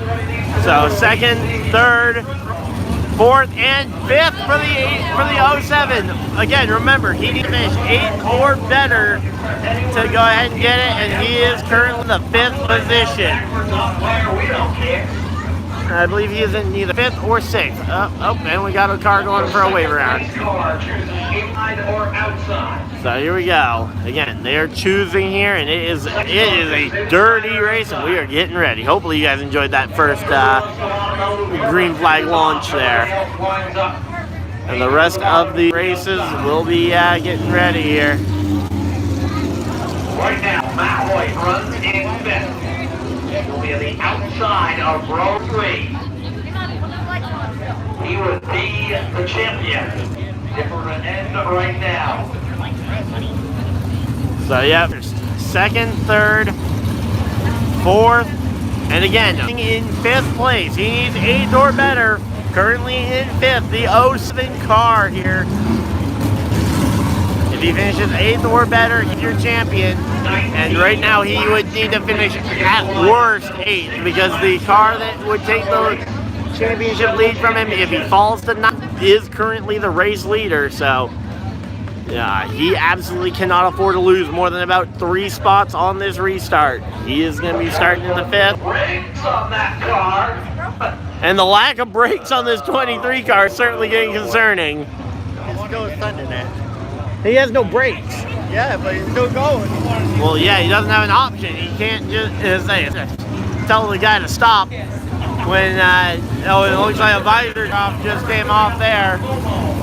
Trying to get some clear vision here for the restart. I wonder how he's going to stop at the end of the race. Yeah.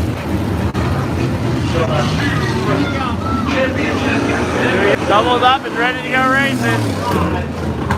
The 23 car with no brakes at the back of the field here. And here we go. It is going to be 1 to green, 1 lap around here, and then we will be going green. So again, 1 lap to green, not 1 lap to go. 1 lap to green. I don't know why they do it this way, but they wave the white flag to signal 1 lap to go. 1 lap to green, I mean 1 to green, not 1 to go in the race. 1 to green. Caution laps do not count towards the race total here. How many laps they got left? 8 laps to go, I believe.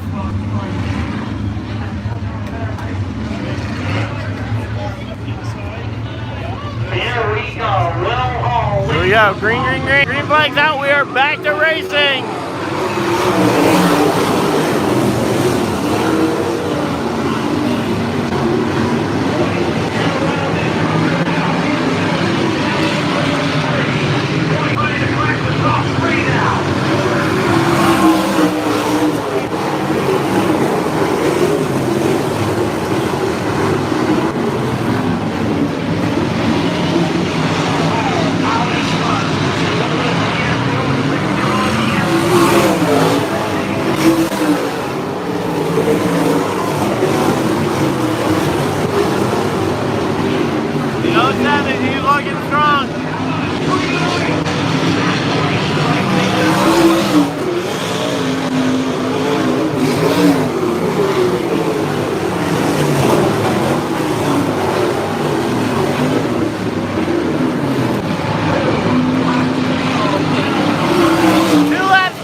Immediate red flag. Car up and over her. A car goes up and over on the last lap, and the ambulance has been deployed. And they might fire And they're going to stop this one immediately as there is a car airborne. Woo! He's okay! Woo! Nick Kruger climbs from the car. There we go. The ambulance still going to make its way over there. But man, glad to see he is okay. Man, that was a scary flip there right at the end of the race. So Nick, it was Nick Kruger. I couldn't see the car number through the dust. I don't see the one that had no brakes. No, I don't. I think I see the car with no brakes further in the back there. But again, this is only one of four. We have 4 more features here tonight, including these cars with the All-Star race, the fan vote. Again, I believe they've got, I think they said they've got like 7 or 8 eligible drivers that are here and ready to go. But man, it has been a dusty first run. Again, we got late models up next. Then I believe the fan vote race. So they're going to get a little bit of downtime during the second race there. Hey, JCK, how's it going? Where's the number 7? I believe you mean the 07. And he was in 3rd place at the time of the caution. Believe he is down there in turns 3 and 4, and he will be your champion. Flag stand. Yeah. There's a group of cars there past the flag stand, but that wreck happened about 6 or. That wreck happened in about 6th or 7th place. But. The checkered flag, so in theory, the race is over. The checks have been thrown. We are trying to determine scoring at this time. Alright, so working on doing it. Alright, so there we go. Let's see. Yeah, so the race is over. That race is over. The 61 wins it. They're working on finalizing scoring for the rest of them. I believe the 07 will be your champion. But again, just very glad to hear that the driver involved in the flip going up and over. And thank you, JC Cat, for the $5 super chat there. Thanks for the stream. Hey, thanks for being here. And again, thank you for the $5 there. As we are, again, glad to see that the driver is okay. Again, the ambulance ride to the hospital is mostly out of precaution and not out of necessity. Always a glad thing to see. Safety protocol that they follow. Yeah, especially when a car goes up and over. But your race winner down there in turns 1 and 2, the 61 had taken the checkered flag before the wreck happened, and this race is over. There will not be another restart, but we do still have 4 features here tonight, and we will be live for a little while longer. So certainly won't go anywhere. Again, we got late models. Then we got the All Sprint for the sprint cars of New England, the SCoNE series. Then we've got ourselves the dirt stocks and the Pro 4s after that. So again, still, yes, as a Pro 4s always tend to race like lunatics out here. So there we go. There we go. And yeah, we are getting ready for this one. Again, currently they are. Extracting the driver from the car, or trying to get the car figured out. I think they're just checking them. Yeah, I'm doing an initial check here at the scene, and again, we are all just glad that he is A-okay. And again, they're doing just a precautionary check here before getting him loaded up in there. And they do have looks like the tow truck is trying to get hooked up as well right now. But again, the driver is okay. He crawled out the race car. They'll probably give an update later on about it. Oh yeah, I'm sure we'll get an update on the loudspeakers as soon as it's available. But once again, the race... Now we're on their page. Yeah. Folks, the sprint cars will be running another race. I know this is frustrating, we know, but trying to work through, it's an odd time being that it was the last lap. The leader that's taken the checkered flag, who is in the caution, who's not the caution. So trying to work through that. There will be another race for the sprint cars in New England. We still have our fan vote race, which is going to be a good one. Yeah, the fan vote race is going to be a good one. Stocks are going to be running. 4-cylinder cars are going to be running. So plenty of racing still to go. Yeah, a lot of racing still to go, and hopefully you guys are excited. I know I certainly am. But yep, again, it was a absolutely lunatic race there. 25 laps. They had the one caution for the car off the pace. And again, here comes the ambulance with the driver inside. But again, the driver is okay. The race director coming down from the stand, coming down from the tower.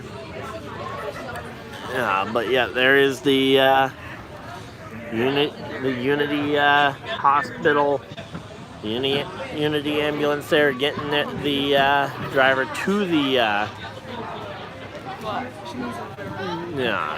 So yeah, they're gonna be going ahead and taking it there. What's my co-host buddy's name? His name is Robert. So, yeah, Robert. He and I, we worked at Walmart together for a while, and we come to the track. Unfortunately. Yeah, unfortunately, apparently. Another sprint car race to come. I quite enjoyed being his coworker, but I guess maybe he didn't. We're gonna roll him down here. We're gonna chat with them.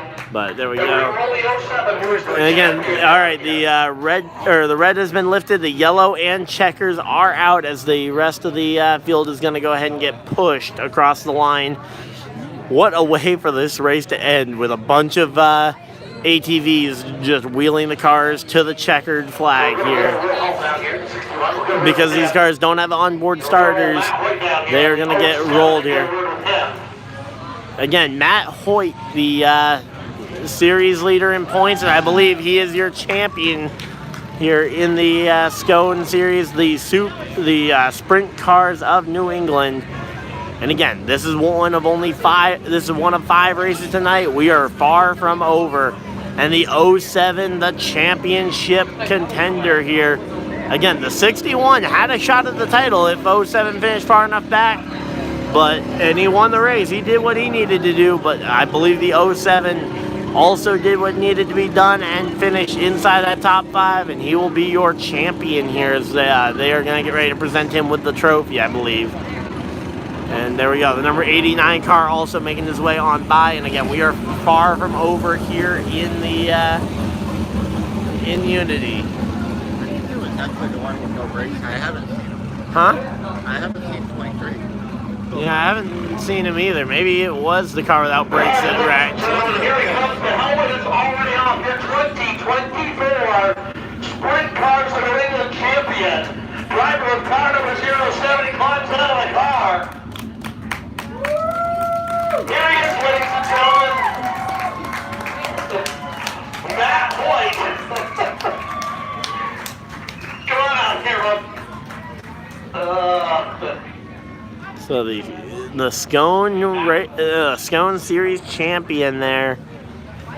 And there's the car without brakes. So he wasn't the car that flipped, but he may have been the car that ran into the guy who flipped. Probably, I wouldn't be surprised. Yeah, the lack of brakes certainly being a factor. Oh, and here we go. What a racetrack and what a run for you, especially after that last restart. This thing was absolutely on kill. That is just, again, it was an insane finish. And again, very glad to hear that the driver is okay, but again, it is all about the championship here. The race winner is the 61, though. He did what he needed to do. Ran a great race. An absolute storm to the win. We were good in the heat race, good in the warm-ups, just one of those nights where it all comes together. Yeah, I gotta thank my wife, man. It's our wedding anniversary weekend, and we had. Oh, man, this is not the place to be for that weekend. It paid off. I mean, it was really, really good. I can't thank her enough for what she deals with. Take her out to dinner tomorrow, maybe? Yeah, maybe on the ride home. There you go. Roll Hall race the final race of 2024 here at Unity Raceway. So, once again, thank you all for coming out. Matt Hoyt, come on over here, man.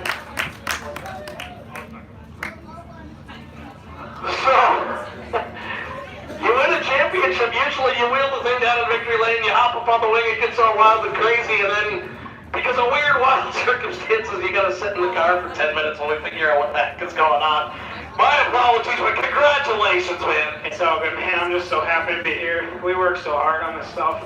I've been working on this thing for 9 years, and it just means the world to us to finally be up here. And I mean, we race against the best of the best up here in this region, and I think we proved that we were one of the best tonight. I don't think it was just tonight. I think it was the whole season long. Looking around there, your wife and the baby got to be coming here. 3-week-old baby in the middle of all this, man. Well done. Congratulations. Thank you very much. I appreciate it. There you go. Your 2024 Sprint Cars of New England champion. There we go. So, once again, Matt Hoyt with the championship there, being presented with the trophy, and he's going to go ahead and do some photos here for the social media. A flying elbow off the table or something. Through the table, absolutely, something, anything. Oh my goodness, this beautiful trophy down here that has been nearly a year in the works. Every sprint car of New England champions' name is on that. And Matt Hoyt's name is going to join it. It's been a long year. And Matt Hoyt is the 2024 champion. Keep in mind, he's got another race here to run. All the emotions. So Matt Hoyt, one of the drivers in that fan vote, again, he will be starting second as he was the second place driver in terms of the fan vote.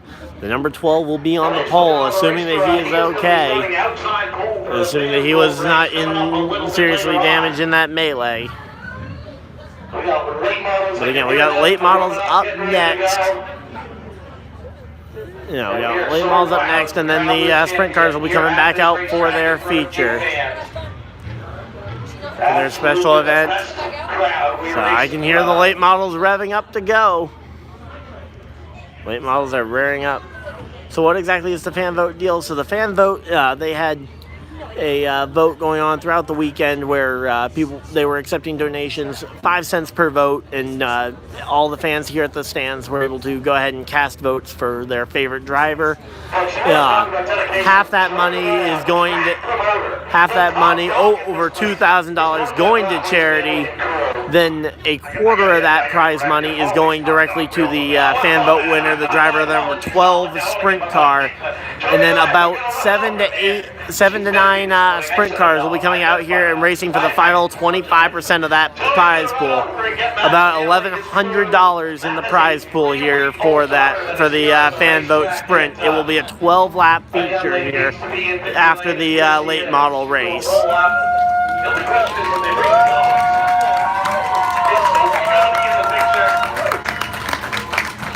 And there we go. The golf cart's bringing some more people over. But yeah, so that's what the fan vote deal is. Yeah, they had, again, about like nickel per vote, collecting in votes, and again, money that half the pot going to charity, half the pot going to the fan vote winner, and then the final, or not half the pot, half the 25% of the pot going to the fan vote winner, and again, the final 25%, again, a little over $1,000. The 7 to 9 drivers will be dueling it out here in Maine for that final one. So let me go ahead and I'm gonna put that one off. So yeah, only the top favorites. Again, I think they said there's like 12 cars eligible, some of which are not here, some of which might have been damaged in that final lap wreck. I believe prior to the race they were saying it was going to be somewhere between 7 to 9 cars in the field. So it will not be the full field. It will be about a half field sprint car race, and it will be a 12-lap sprint. So about half distance, half the cars involved. And again, we are here and ready for it. So gonna go ahead and flip the camera around and take a moment, go ahead and wipe down the front facing camera with my shirt. Try and get ready for the race. So there we go. Now that we got a break from the dirt, and yeah, that is again a massive champ. It's always cool to be able to see a champion crown. Again, congratulations, Matt Hoyt, on the SCoNE Supercars of New England Series champion here in 2020. That championship crown, again, 61 was oh so close to being able to steal away, but ultimately needed some more breaks to fall away, and ultimately was not able to do it. Ends up coming out the race with a race win though, and a race win trophy for him. But again, you know he wanted the big trophy for the championship. So there we go, and again, oh, there we go! Woo! Spraying the champagne, and again, don't drink too much of that because you got another race to go. As he is a fan vote, but spraying the champagne again for the championship. Thank you guys for all 8 of you guys who are hanging out in chat. Again, we still got 4 features left to go, including another sprint car feature. So if you guys are just tuning in, don't worry, you have not missed it. You did miss the first 25 lap feature event for the sprint cars, capped off by a scary looking flip down the straightaway. Again, glad to hear the driver is okay. But again, we have 4 more features here tonight. But again, this was the main event, and they are picking up from the victory lane ceremony. And again, I can hear the models roaring the engines. So we will have late models getting your roar out here onto the racetrack momentarily. And there are the drivers, of both the race winner and champion, heading back to their cars, trying to get their cars to back to the pits and get ready for the all-star sprint. So here we go, and let's see what is gonna be up next. Again, it'll be late models. Then I believe it'll be the sprint cars coming out for their fan vote feature. Again, that will be a 12-lap sprint. Then we've got the dirt stocks and the Pro 4s after that. Again, all these races you will not want to miss. So, again, we are here and we're excited for it. Hopefully you guys are excited as well. If you guys are, of course, hit the like button and subscribe if you guys are new. We'll be definitely doing more of these streams if you guys enjoy them as much as you guys seem to here. And there we go. One of the ATVs already off and rolling here.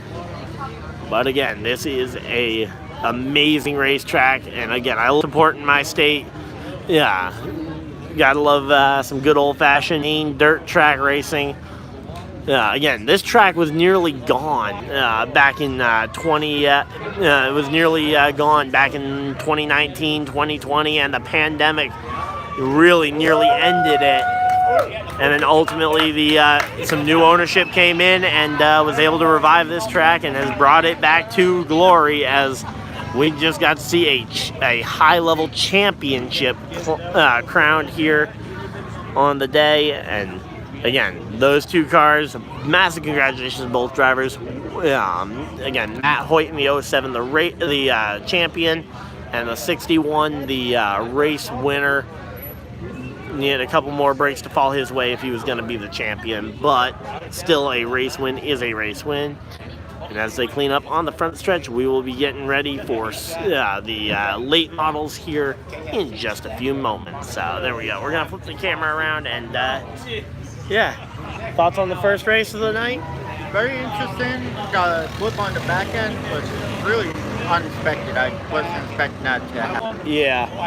Especially on the last lap. Well, I caught it on video, which is impressive whenever you can get the wreck on the video, but the biggest thing to note is that the driver did get out of the race car under his own power and is okay as far as we know. And again, we're waiting on the reports from the hospital as to his exact condition. But which is actually shocking to see him get out and then after flipping like 2-3 times from the front end. Yeah.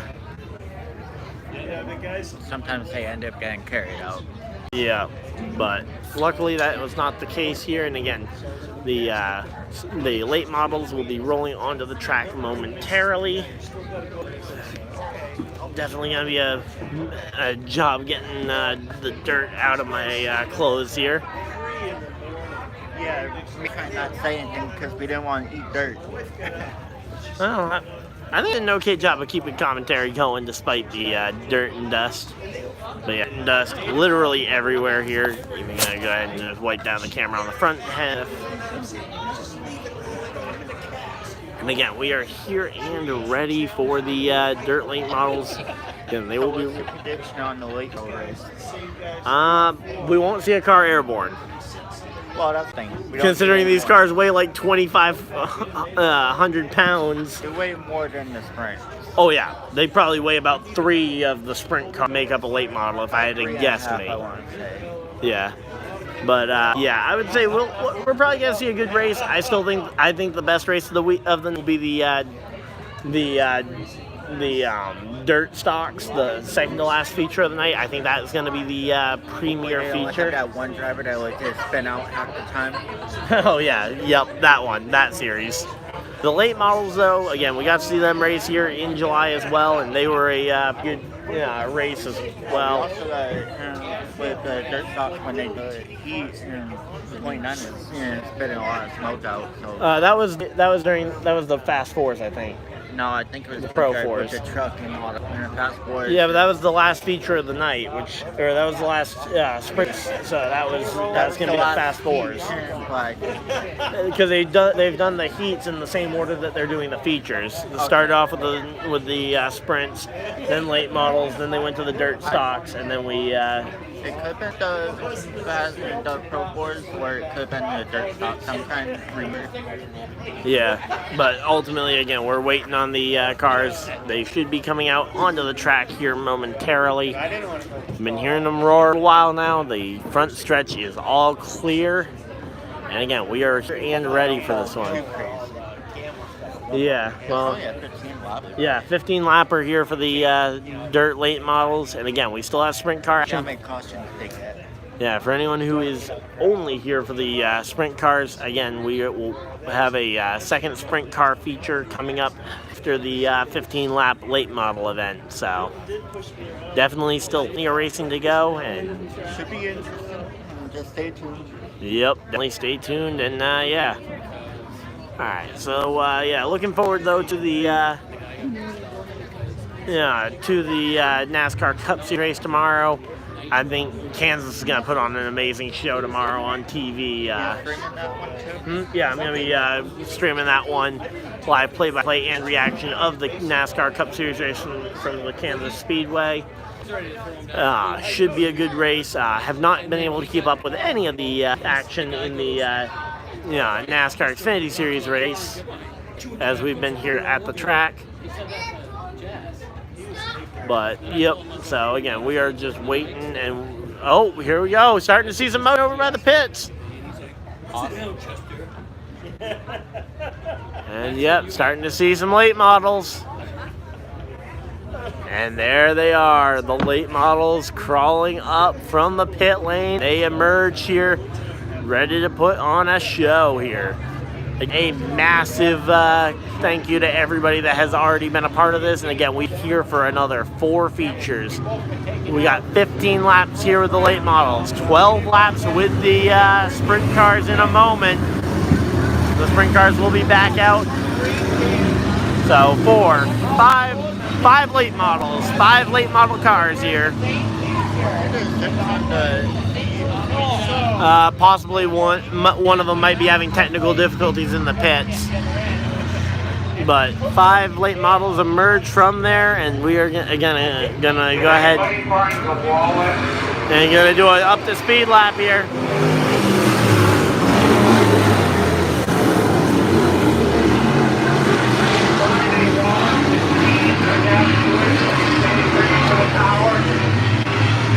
They picked a bad time to announce the person whose wallet they need to find, because none of us heard anything.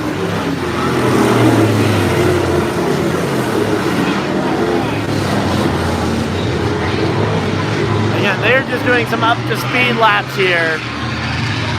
But yeah, they picked a really bad time to ask people if they find a wallet.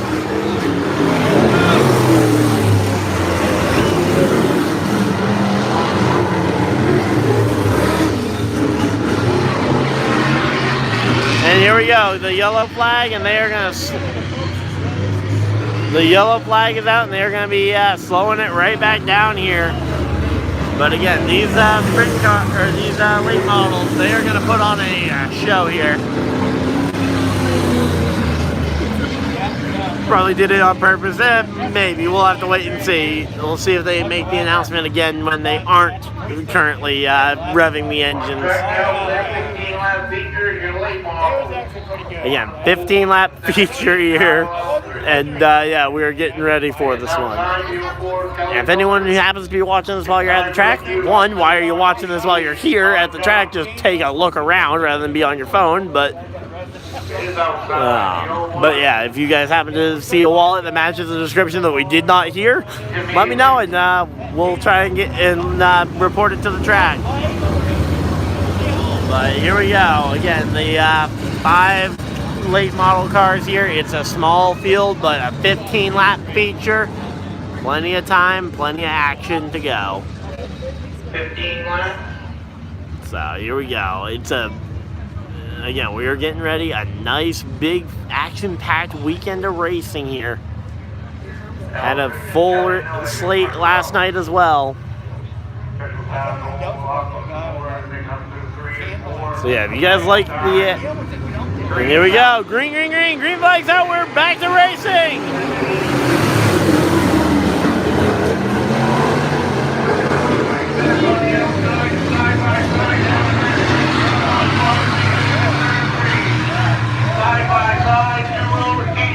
Here we go. Side by side for the lead.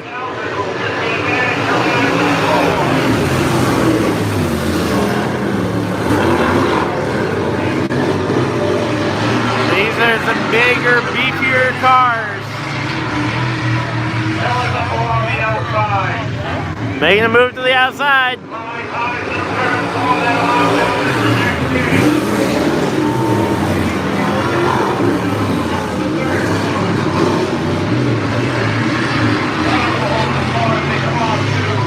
Oh yeah, they get sideways, that's for sure. Trying to find a way around.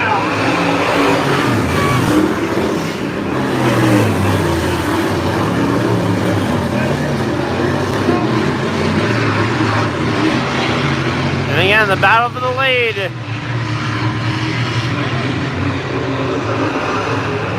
Leader trying to leave them behind in the dust. Both literally and figuratively.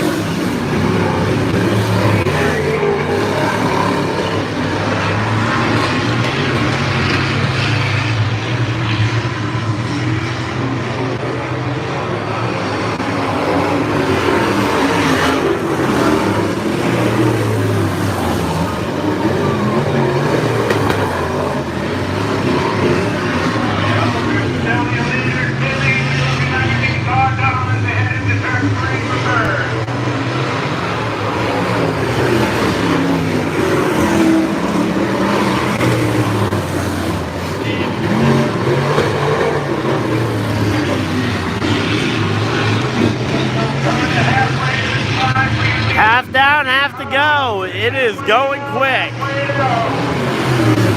And the leader is gapping the second place car.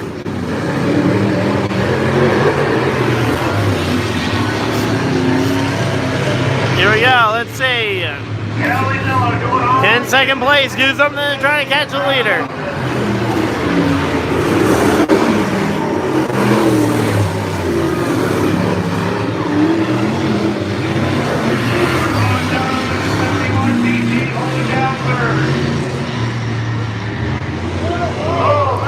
Oh no, second place goes and bobbles, and he is going to lose a ton of ground there in the 04. And now under attack potentially from third, a chance of losing second.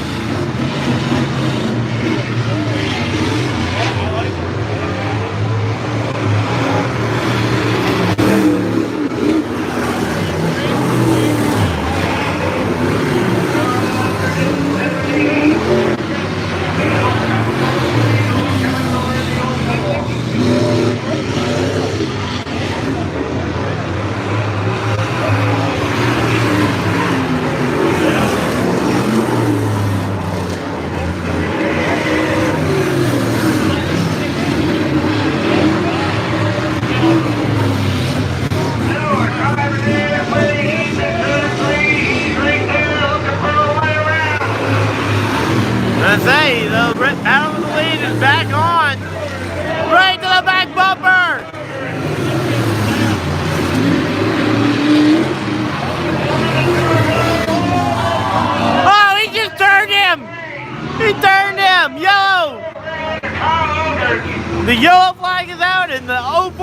dumped him.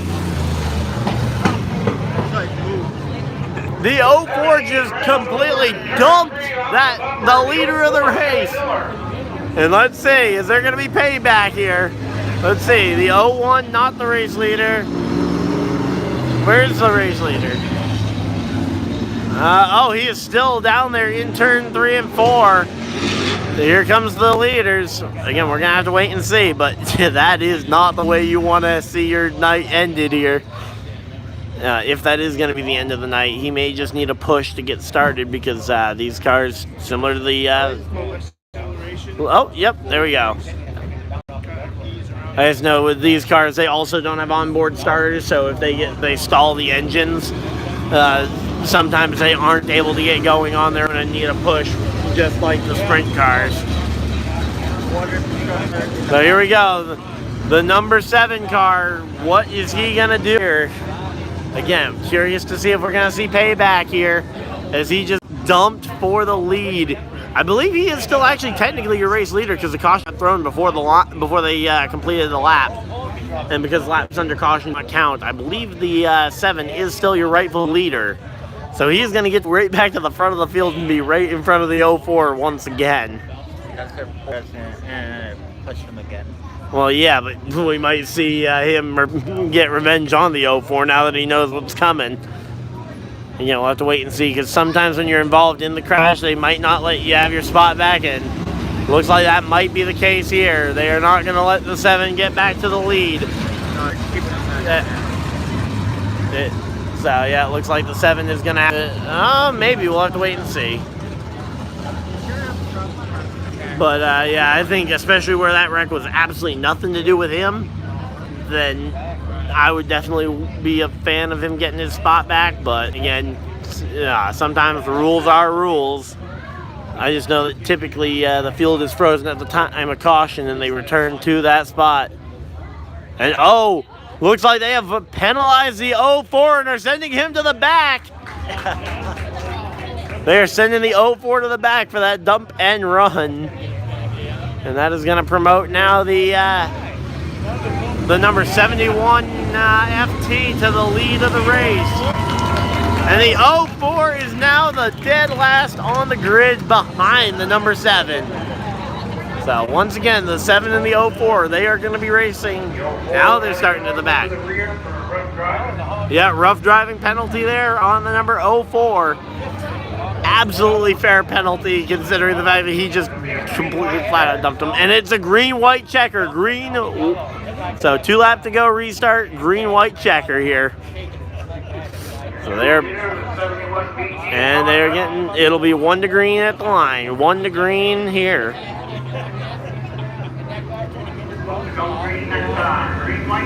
So again, it will be a green flag, white flag, checkered flag finish here. So 2 laps to go when they take the green. I wonder if 7's actually going to take it back. Huh? I wonder if 7's going to take it back or not. Yeah, well, 7, he's in the outside row 2 position here. Is the 7 going to be able to take back the lead and win the race still? He looked fast, but potentially that was clean air. The field is doubled up and ready to go racing. Green, green, green.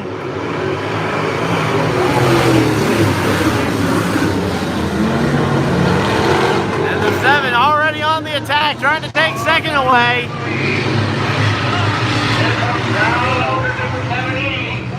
And here we go. 1 lap to go. Oh, 2 laps to go.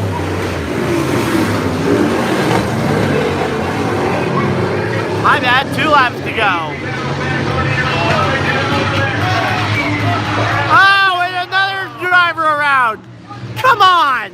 Really? Flag is thrown. Yeah. Yellow flag is thrown. And who was it?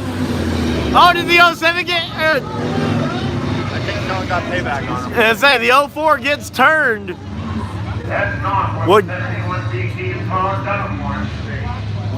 What goes around does come around, and the number 04 gets dumped after going and performing a dump and run a moment ago.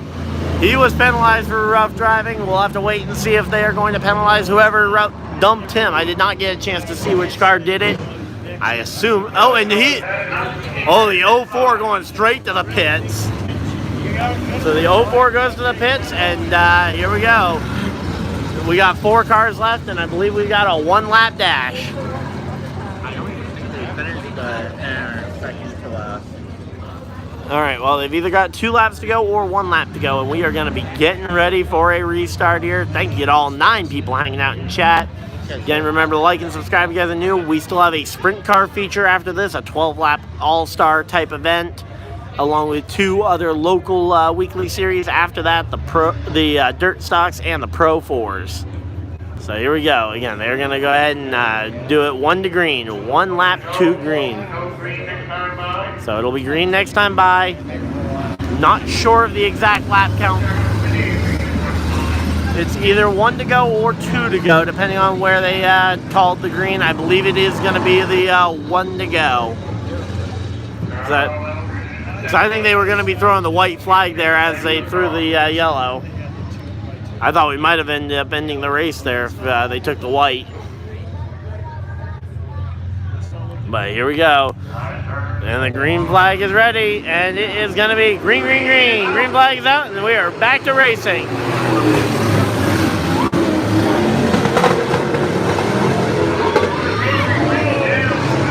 Massive bump there for the 7, and the 71 is setting sail here. 1 more time around.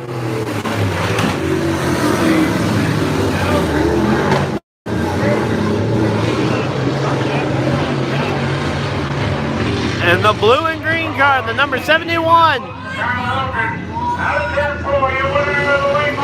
Late model feature.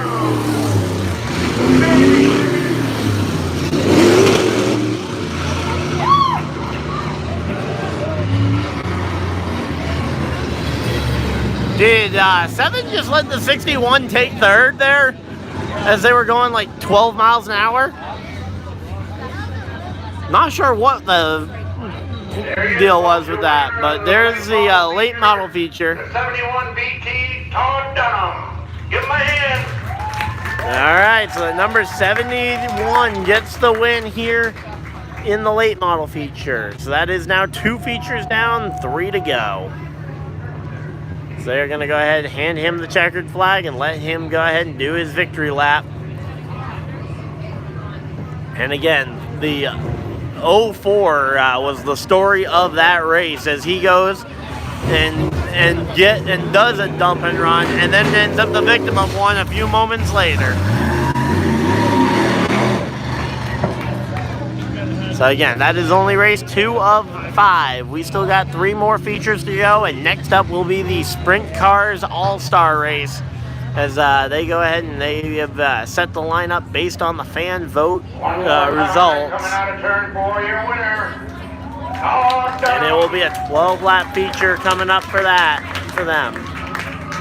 So there we go. And again, the 73 gets it done, and let's see.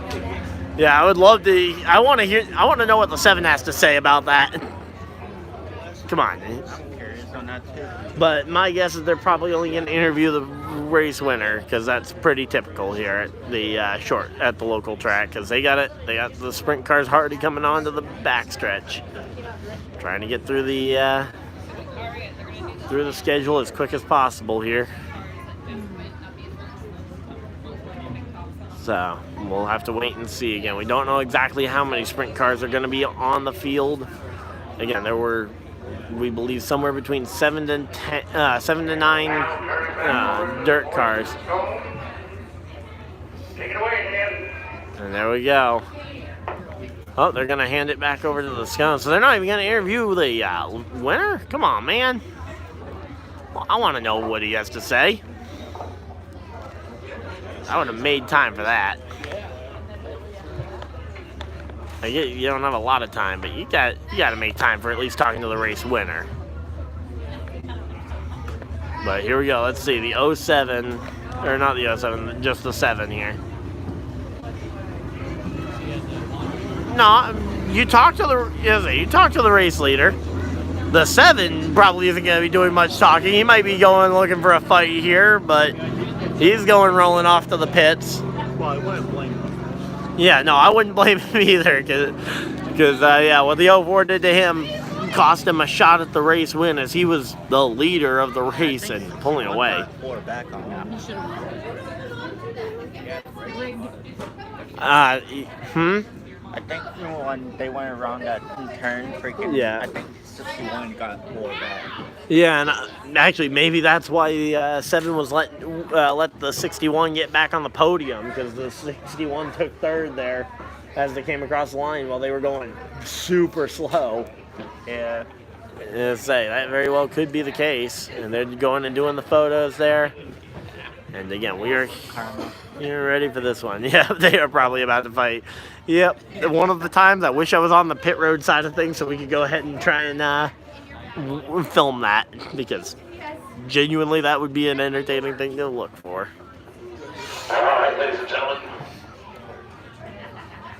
So again, taking. Here, the late model division getting back in their cars. They will head back to the pit area.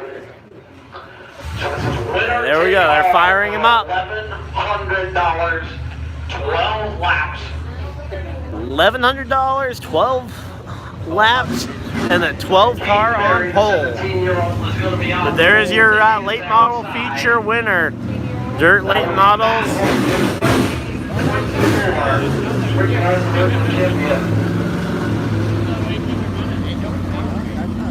One was coming in the back.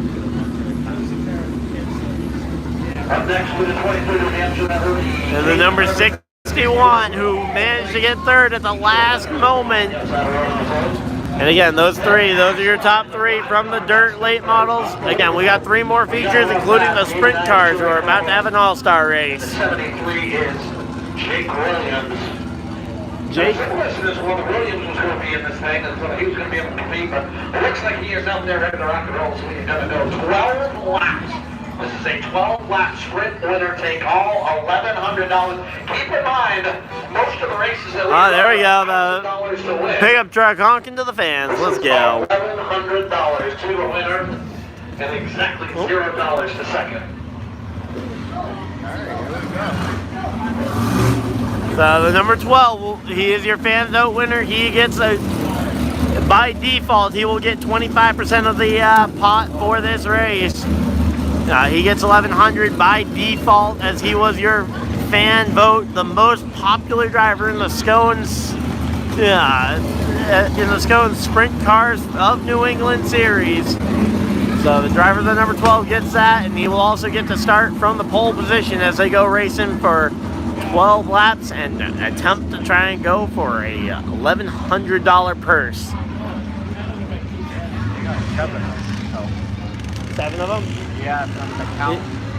All right, well, hey, they were pretty accurate on their count. They said before the race they had somewhere between 7 to 9, and we've got 7 cars out here. His friends, family, team, fans, they stepped up. The 07, the reigning champion, the newly crowned champion, starting on the outside of row 1, as we get ready to go ahead and do this one. 2024 champion. Imagine getting to go and race the guy who was just crowned champion a mere minutes ago, and now you get to go and race him in the same car. The 89 is Troy Como, the 73 is You Jake can go ahead and beat him. That would be an impressive feat for any young driver here. And again, the yellow flag is waving. They are under caution. We are being told that there's a shock absorber in turn number 1 now. All right, the 61, your defending race winner of a few minutes ago, is in the field as well. Is the 03 out there as well? Do we have last night's winner as well out there? So Matt Anderson I don't see him. has something. Oh, yep, there we go. They found something on the racetrack, and So it's a shock absorber shaft. It's not the whole shock, it's just the shaft. oh, they only found the shock absorber shaft. Okay, And turn it loose. there we go, and here we go. 1 lap to green, 1 to green, 1 to green.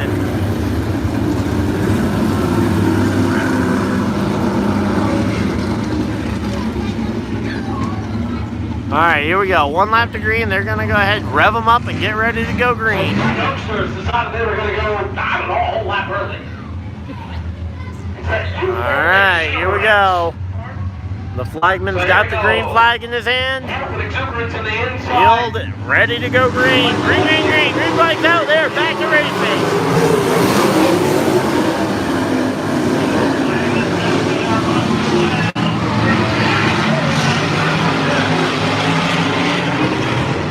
Nick Perry trying to outrun that Michael Pateon.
That battle for the lead is 2 cars.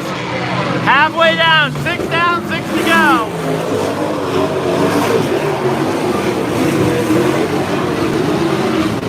$1,100 on the line for the winner of the race. And we got yellow, yellow, yellow, yellow. We are going to slow them down and re-rack them.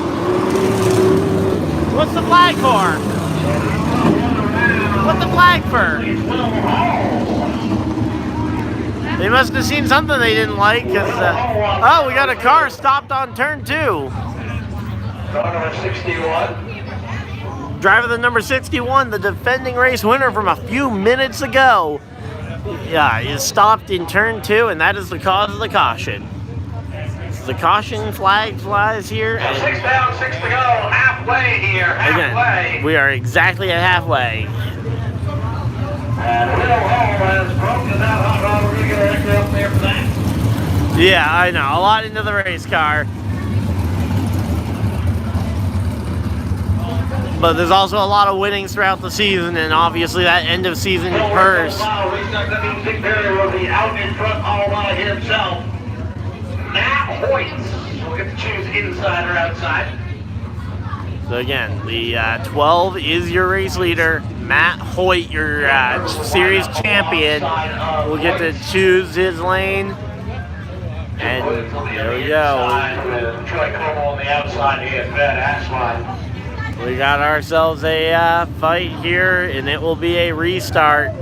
I can't wait to see what this restart ends up looking like here.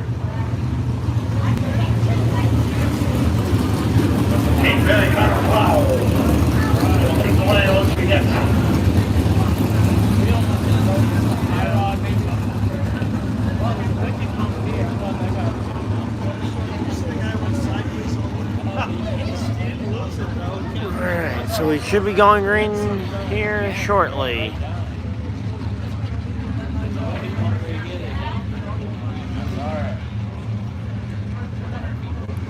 Oh yeah, racing is still alive and well, and grassroots racing, it's one of the best forms of it. You gotta love seeing it. These guys are all out here. All of these guys are just part-timers. None of these guys make their living driving race cars, except for maybe the driver of the 5.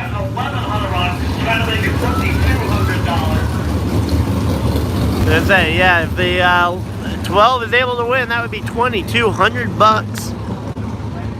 But yeah, these guys are your typical, your electrician, your plumbers out here running these race cars week in and week out. You know, we got to see the teen division run last night, and that was fun to watch. And again, there's a car getting towed back to pit lane. So we're down one car here as they form up the sprint car field. And we are getting ready for some racing. Again, they are going to tow that car back to pit lane. Once that car is clear, they will give them the 1 to go signal, and we will be going back racing. And again, we have got ourselves a full house tonight, and it is electric here. Again, we still got 2 more features after this one. We got the again, we got dirt stocks and the Pro 4s up next.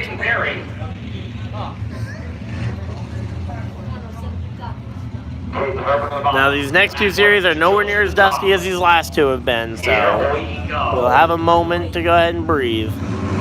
But not now. Green, green, green. Green lights out. We are back to racing.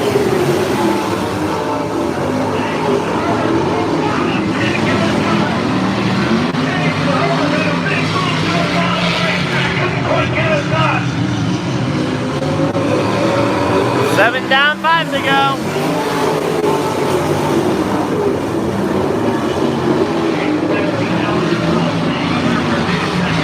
5 laps to go. It'll be 4 at the line. Back to third.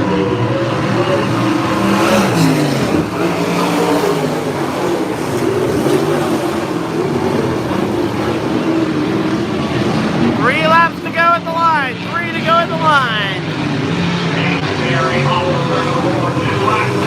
Oh, 2 laps to go. My bad, I miscounted. 2 laps to go. 2 laps to go, and it will be the white flag this time. White flag this time.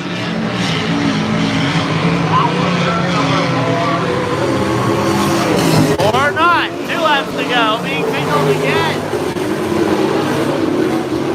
Alright, I was right originally because we got the 2 laps to go twice in a row. White flag now in the air as we go white flag, 1 lap to go.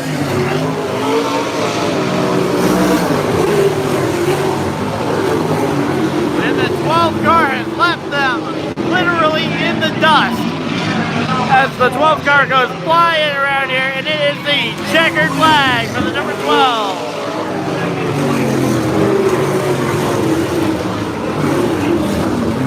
The 07 comes up 3rd. But man, that 12 car, he just won himself $1,200, or not 12, $2,200 there for the number 12 car. $2,200 for 12 laps of work. That is pretty cool. And again, your series champion, the 07, coming home in the 3rd position. You have the 73, the 89, and the 5 all coming home on the lead lap. And that was a fun race there. And again, the All-Star fan vote winner, both the most popular driver, and now brings home an extra $1,100 on top of the $1,100 he won for being the fan vote winner. And he is now, the fan vote. He is the fan vote special event winner here, the driver of the number 12. And here we go. Getting ready to climb out of the race car. Yeah, and a steak dinner. Up here it might be a lobster dinner. We'll have to wait and see. But yeah, the other car is going back to the pits, and again, we have 2 more features left to go, so we are far from over here.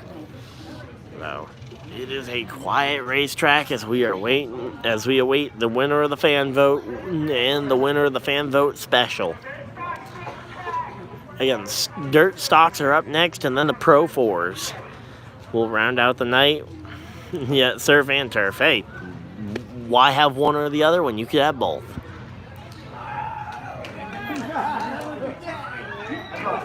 And there we go. Yeah, one proud dad there. Ladies and gentlemen, winner of the fan vote race, Caden Berry. Come on out here, bud. Caden Berry, the fan vote winner and the fan vote special event winner. Climbs on top of the car. There we go.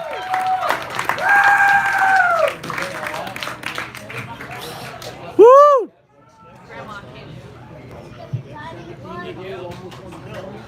All right, there we go. And yes, people in Maine do really eat a lot of lobster. Yeah, my grandfather was actually a lobsterman after his, for most of the time that I was around. So yeah, I remember seeing the lobster traps in the yard every winter when he pulled them out of the the water. And then every spring he would go down and put the lobster traps out in the water. That race, but holy crap, that thing was fast. Yeah, no, the only change was the motor, really. I mean, the motor was overheating in the first feature, which was obviously the main feature, but, you know, I obviously didn't want to push the motor. It was getting close to 300 degrees, so we didn't 300 degrees on the motor, what? You know, finish up front in the points, so, no, we decided to take it easy there, and we still ended up getting third in the, main race. Yeah, I'm not actually that much of a fan of lobster myself, but yeah, people up in Maine do eat a lot of lobster when we can afford it. Yeah, you don't have to worry about, saving the motor. You can just rip the top and just, go all out. But there we go. Having a good time out there. Yeah, for sure. We just had to go really fast, hit my marks on the top. The top was the fastest all night long, I think, here. So, like I said, we just had to hit our marks all night long and then hit off. You got a whole big team here, bunch of sponsors. What do you got to thank now? I got to thank Turn 1 Graphics. I got to thank Granite State Blacktoppers. Got to thank CRC Rider Family Sawmill. I just got to thank everyone that helps me, and there's just a lot of people that, helps me on this team. And I got to thank my mom and dad, my nana and grandma, my grandmother Cece and my Grammy. Got to thank, Granite State Blacktoppers for coming out here tonight. Just got to thank everyone that comes out here on board, and TJ for helping and sticking with us. Great job, man. Congratulations. Thank you. Yeah, folks, bit of a bummer, but I gotta say, he got out in front and drove away from some really good race car drivers. Congratulations to Caden Miller and his team, car number 12, picking up his first career win in a sprint car here in the Fan Vote race. Folks, we're going to take some pictures and get you back to your regularly scheduled program.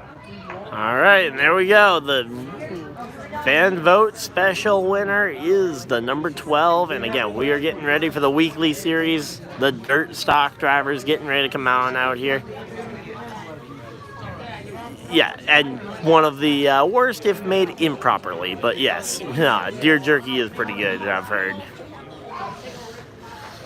But yep, there we go. And we have got ourselves, again, we got ourselves a 2 more features here on the night. Should be a good one. Hopefully you guys are excited. I know I certainly am. And yeah, we're gonna go ahead and clean up the front stretch and get ready for 2 more features. But yeah, pretty good race there, right? Oh yeah, at least no one flipped. Yeah. And yeah, he definitely left him in the dust though for the. I was expecting 67 to end up third. I thought he was going to stay on second at least. 67? 7. I was having 67. I barely can see when they go by. So. But yeah, that's because they're filling your face with dirt half the time. Oh, I know, right? Nope. All right. I didn't eat anything while driving. Yeah. All right. Gonna stretch the legs just a moment. Because even with the seat cushion there, it's oh yeah, I'm good on water, but yeah, sitting down for that length of time, even with the seat cushion, you kind of want to stretch right now. But yep, definitely fun to be here. Glad to have someone to actually go to the races with, and yeah, I've been coming here all summer long. First time I'm coming to the track, but definitely considering how much you guys seem to considering how much you guys seem to appreciate it, I will definitely be doing it more often whenever I'm at the track. I'll even chime in a little. Yep. Yeah, we'll have Robert here most, if not every week that we're here. Depends. Yeah, well, obviously it'll depend on work schedule, sleep schedules and stuff. Well, mine and yours are 2 different things. You get out a half hour before me, but I still sleep after work. Yep. But yeah, the usual 7 a.m. start times around here definitely are nice because you get to go home, take a quick nap after work, and then come out to the racetrack. or get to go home and work on something else and do it. Which reminds me, oh, there we go, yep. Woo! But yeah, that reminds me, something else that happened earlier today. I went out, went and uploaded a short over on the gaming channel. So if any of you guys like Pokemon content, I have a gaming channel. Link is in the description. But yeah, I go and put out gaming content. Should have another full long form video out either tomorrow or Monday. Yeah, and new episode of Poke Play. New episodes for Fight for First should be dropping probably probably Tuesday for that. Tuesday or Wednesday for the Fight for First series over there. And that is my gaming channel plug. Just wanted to go ahead and mention that real quick. But once again, it is a quiet racetrack, and we are waiting on the dirt stocks to make their appearance here for the fourth feature of the night. Should be an interesting one. Oh yeah, the dirt stocks are usually pretty good, and then the Pro 4s are usually a little bit on the sloppy side, I think, if I remember. Or maybe I'm mixing up the two series because they're both. The dirt stocks is the sloppy one, and then the Pro 4 is usually the pretty competitive one. The dirt stocks ends up getting more cautions than the Pro 4s. Yeah, but the Pro 4 has that 88 car who loses a bumper every week. That's why they started taking it off. Yeah, he doesn't even have it tonight. He's just starting with the bumper off. But quite literally, I think I've seen him lose a bumper. I think I've seen him lose it 3 or 4 times this summer.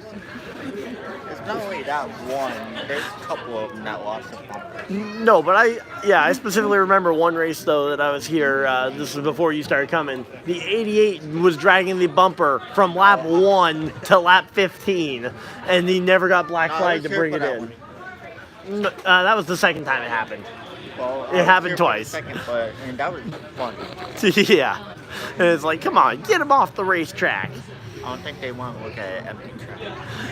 Yeah. Well, some people like the empty track. Some people don't like seeing my face for radio. I'm not even making a comment. But, yep. Also, yep, here we go. The cars are rolling out onto the track. We also didn't know when or where they were going to come out of, but here they come out of the pits, and the dirt stock feature is getting ready to start. And here we go. The number 62, he is one of the favorites here in this race.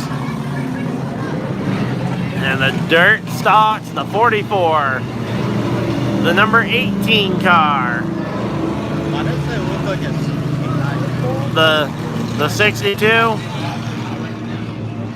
could be the 16. It looks like it. I can't tell. Just used to seeing green number 18 cars with the old school Bobby Labonte cars. I just assumed it was meant to be a tribute to Bobby Labonte, who drove the number 18, and where the 18 doesn't appear to be.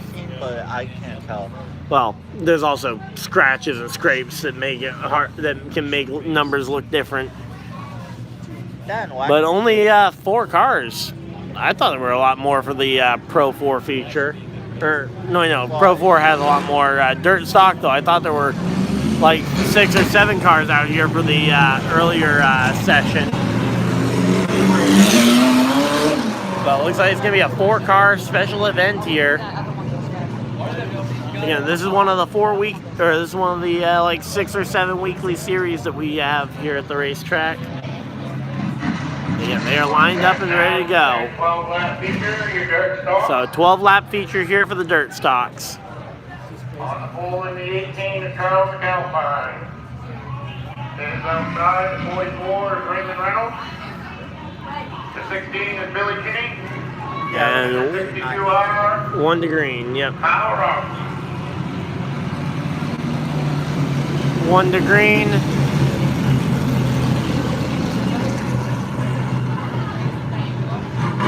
Next time by, we will be seeing the green flag waving.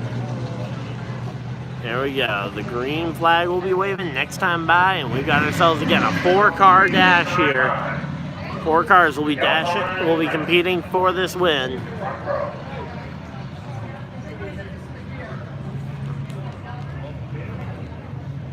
Alright, what do you got? I'm gonna say 62 wins this one. That's gonna be my pick. Green, green, green. Green flag's out. We are back to racing. Oh, wow. That was a loud backfire. And the inside line vaporizes as the 44 and the 62. 62 looking for the lead. 62 gonna come away with the race lead after one lap.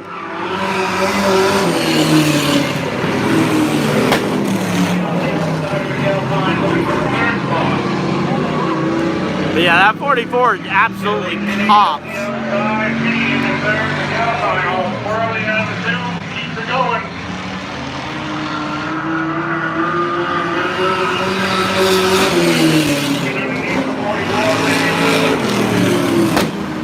.62 is leaving them in the dust though, and the 44 now losing a spot to the 16. Yes, 44 able to get a spot back, but now those two fighting for position is going to allow 62 to steamroll away. And the 62 has a major race lead here.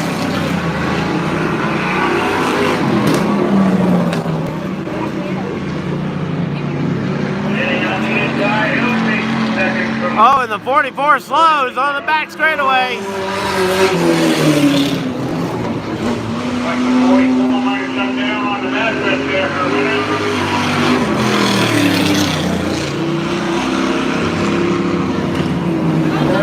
Yeah, the 44 is, I believe the 44 is coming to pit road. No, he stays on the racetrack. But 62 is going to be coming up the lap real quick here, and he is moving like a snail's pace. And there's the 62 lapping the 44. Half down, half to go.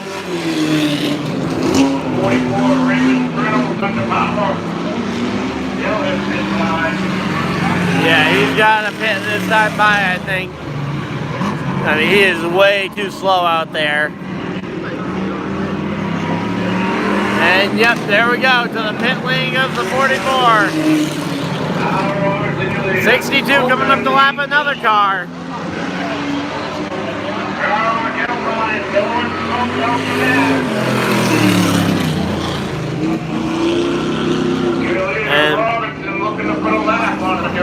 And barring a caution, I think we know who the winner is going to be. 62 trying to lap car number 18. Oh man, there's a lot of smoke coming out of that 18 car and the number 16. And there's turn 2, he is a half track behind. But yeah, there's a lot of smoke coming out the number 18 car. And yeah, that is a lot of smoke coming out of the back of that number 18 car. Would not be shocked if he potentially is asked to come to pit road as well. But we got only 2 laps to go, 2 more times around.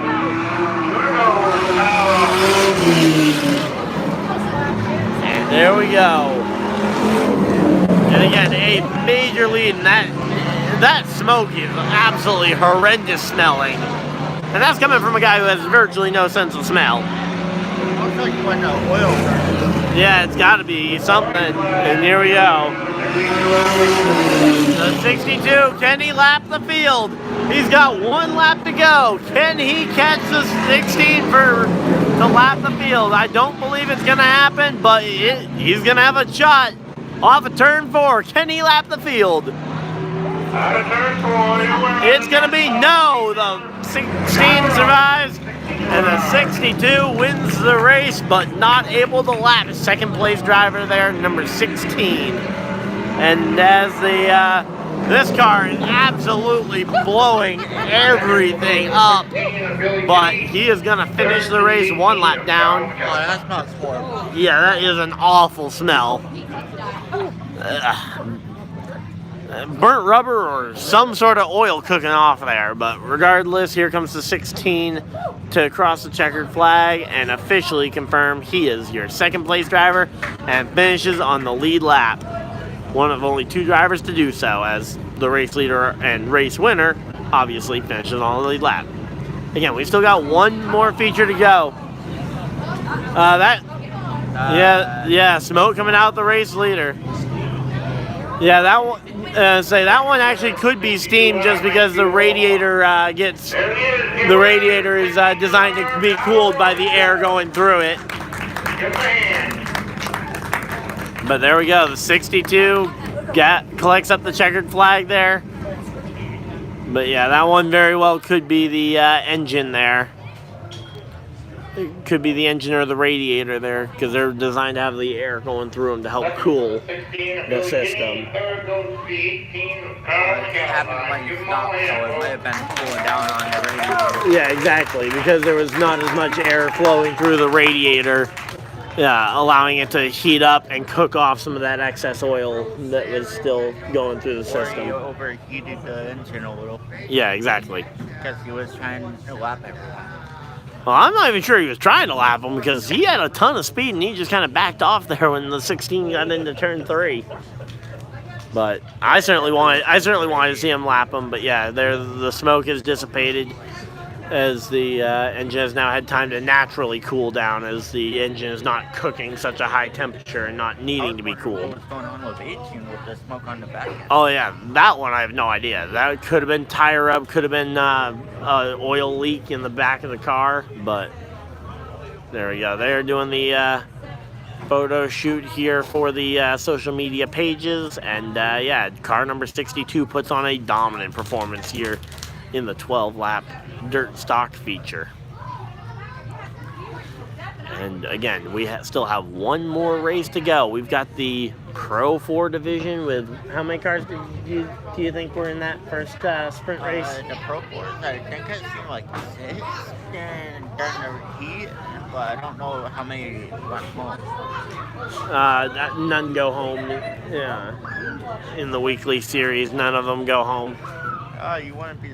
I would be. Well, yeah, none of them are automatically eliminated from the race. No, but you don't know if anything happened after the heat or if they spotted during the heat. But yeah, I'd say probably we have about 6-7 Pro 4s ready to go. And again, the number 66 is going to get pushed back to the pit lane.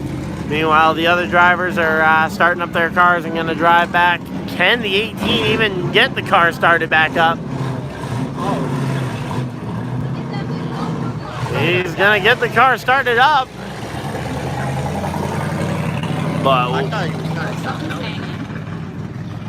But yeah, there we go. And they clear the track. And again, we got one more series left to go. Again, hopefully you guys are enjoying this race footage. But we got ourselves, again, one more series left to race. One more main event feature, and we will be getting ready for this one. Again, hopefully you guys are enjoying this. If you guys are, of course, hit the like button and subscribe. So, we've got ourselves a nice quiet track at the moment. Some of the sprint car, sprint car haulers already heading on out. Yeah, as they've got to head on out. Look at your comments on the screen. Seen one with my name on it. Yeah, just telling you to say thanks for being here. Yeah, we both love being here. It's a nice, fun way to spend a Friday or Saturday evening here. And there we go, the Pro 4s. 1, 2, 3, 4 cars, 5. We got 6. We got 6 cars. Car number 7, 8, 9 car feature. We got a 9 car feature here. Let's go. We got ourselves a 9 car feature here in the 29 smoking again. Oh yeah, 29 smoking again, yep. Should we get the hose and hose the 29 down? But yeah. It is gonna be a chaotic field here. And again, So we got ourselves a very full field here, and we are ready to go. It is going to be 9 laps to go, and we are going to be 1 to green, 1, 2 green. Giving them the 1 to go this time by. We'll look to go green next time.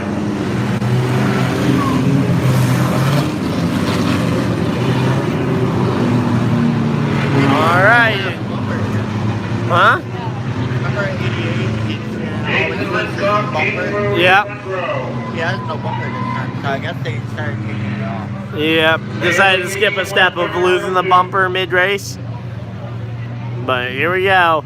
It'll be going green this time. We're gonna go green. Not bad. Green, go. Green, green, green. Green flag's out. We're racing here at Unity.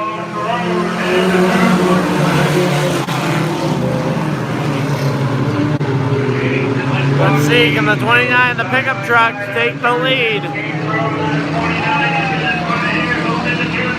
While smoking, the 29 of the pickup truck takes the lead. Over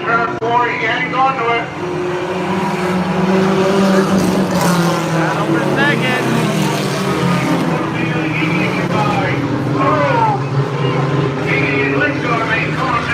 I'd say the 7 of Ethan working his way through the field. The 29 though, the pickup truck has picked up the race lead, and he is going to try and pace this one.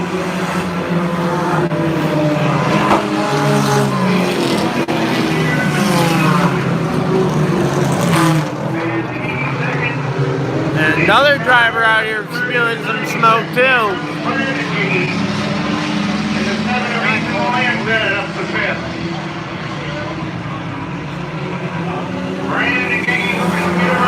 And again, right now, the 29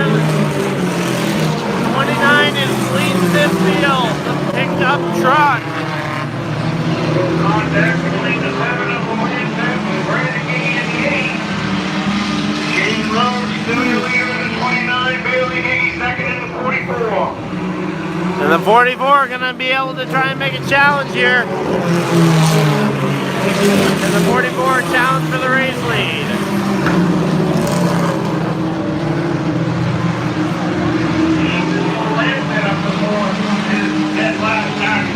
Willie Mayhew on the move.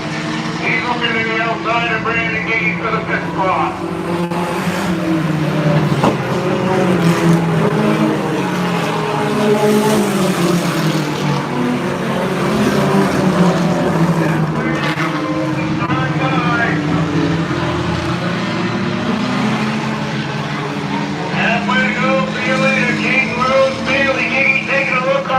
Half down, half to go. 44 looking for the lead.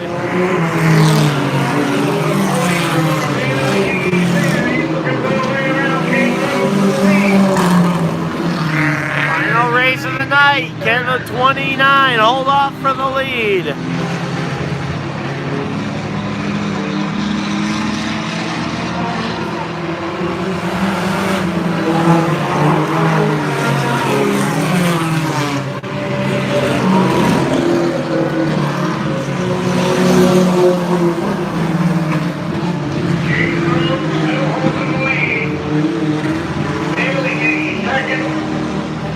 And the 29 starting to gap the lead as they get closer to the end, but a 44 on corner exit able to close in a ton.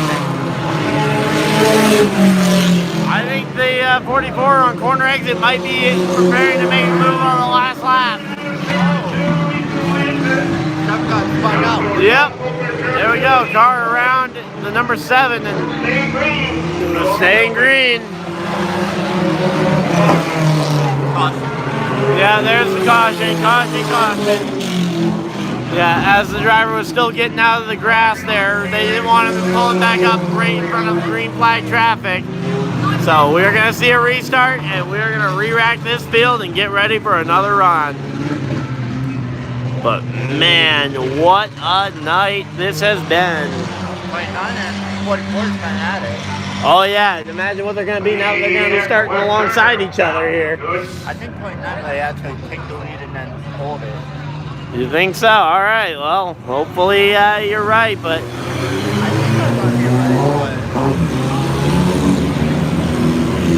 Question is, do you take the top or the bottom?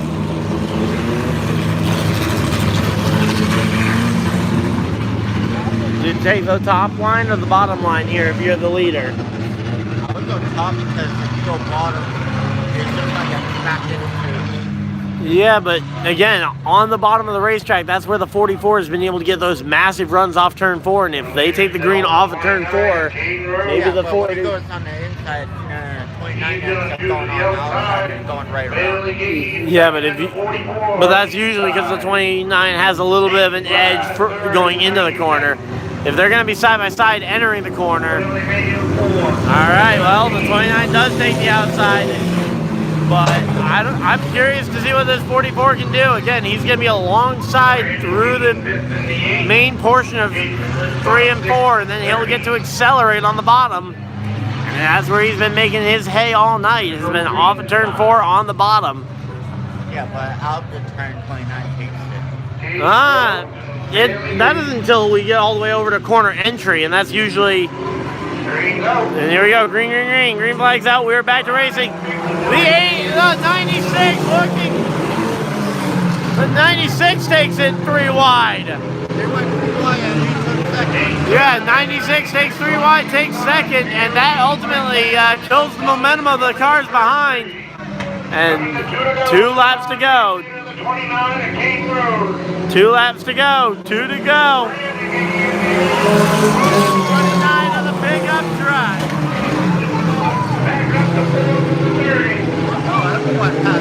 There we go. The 29 versus the 96. Let's see, what's it gonna be here? White flag, 1 lap to go. Can anyone stop the 29? All right, into turn 3. That's gonna be your last chance here.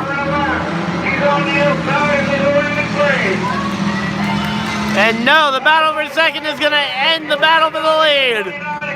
Car number 29 wins it. 96 almost steals it. And a car spins as they come across the checkered. What happened there?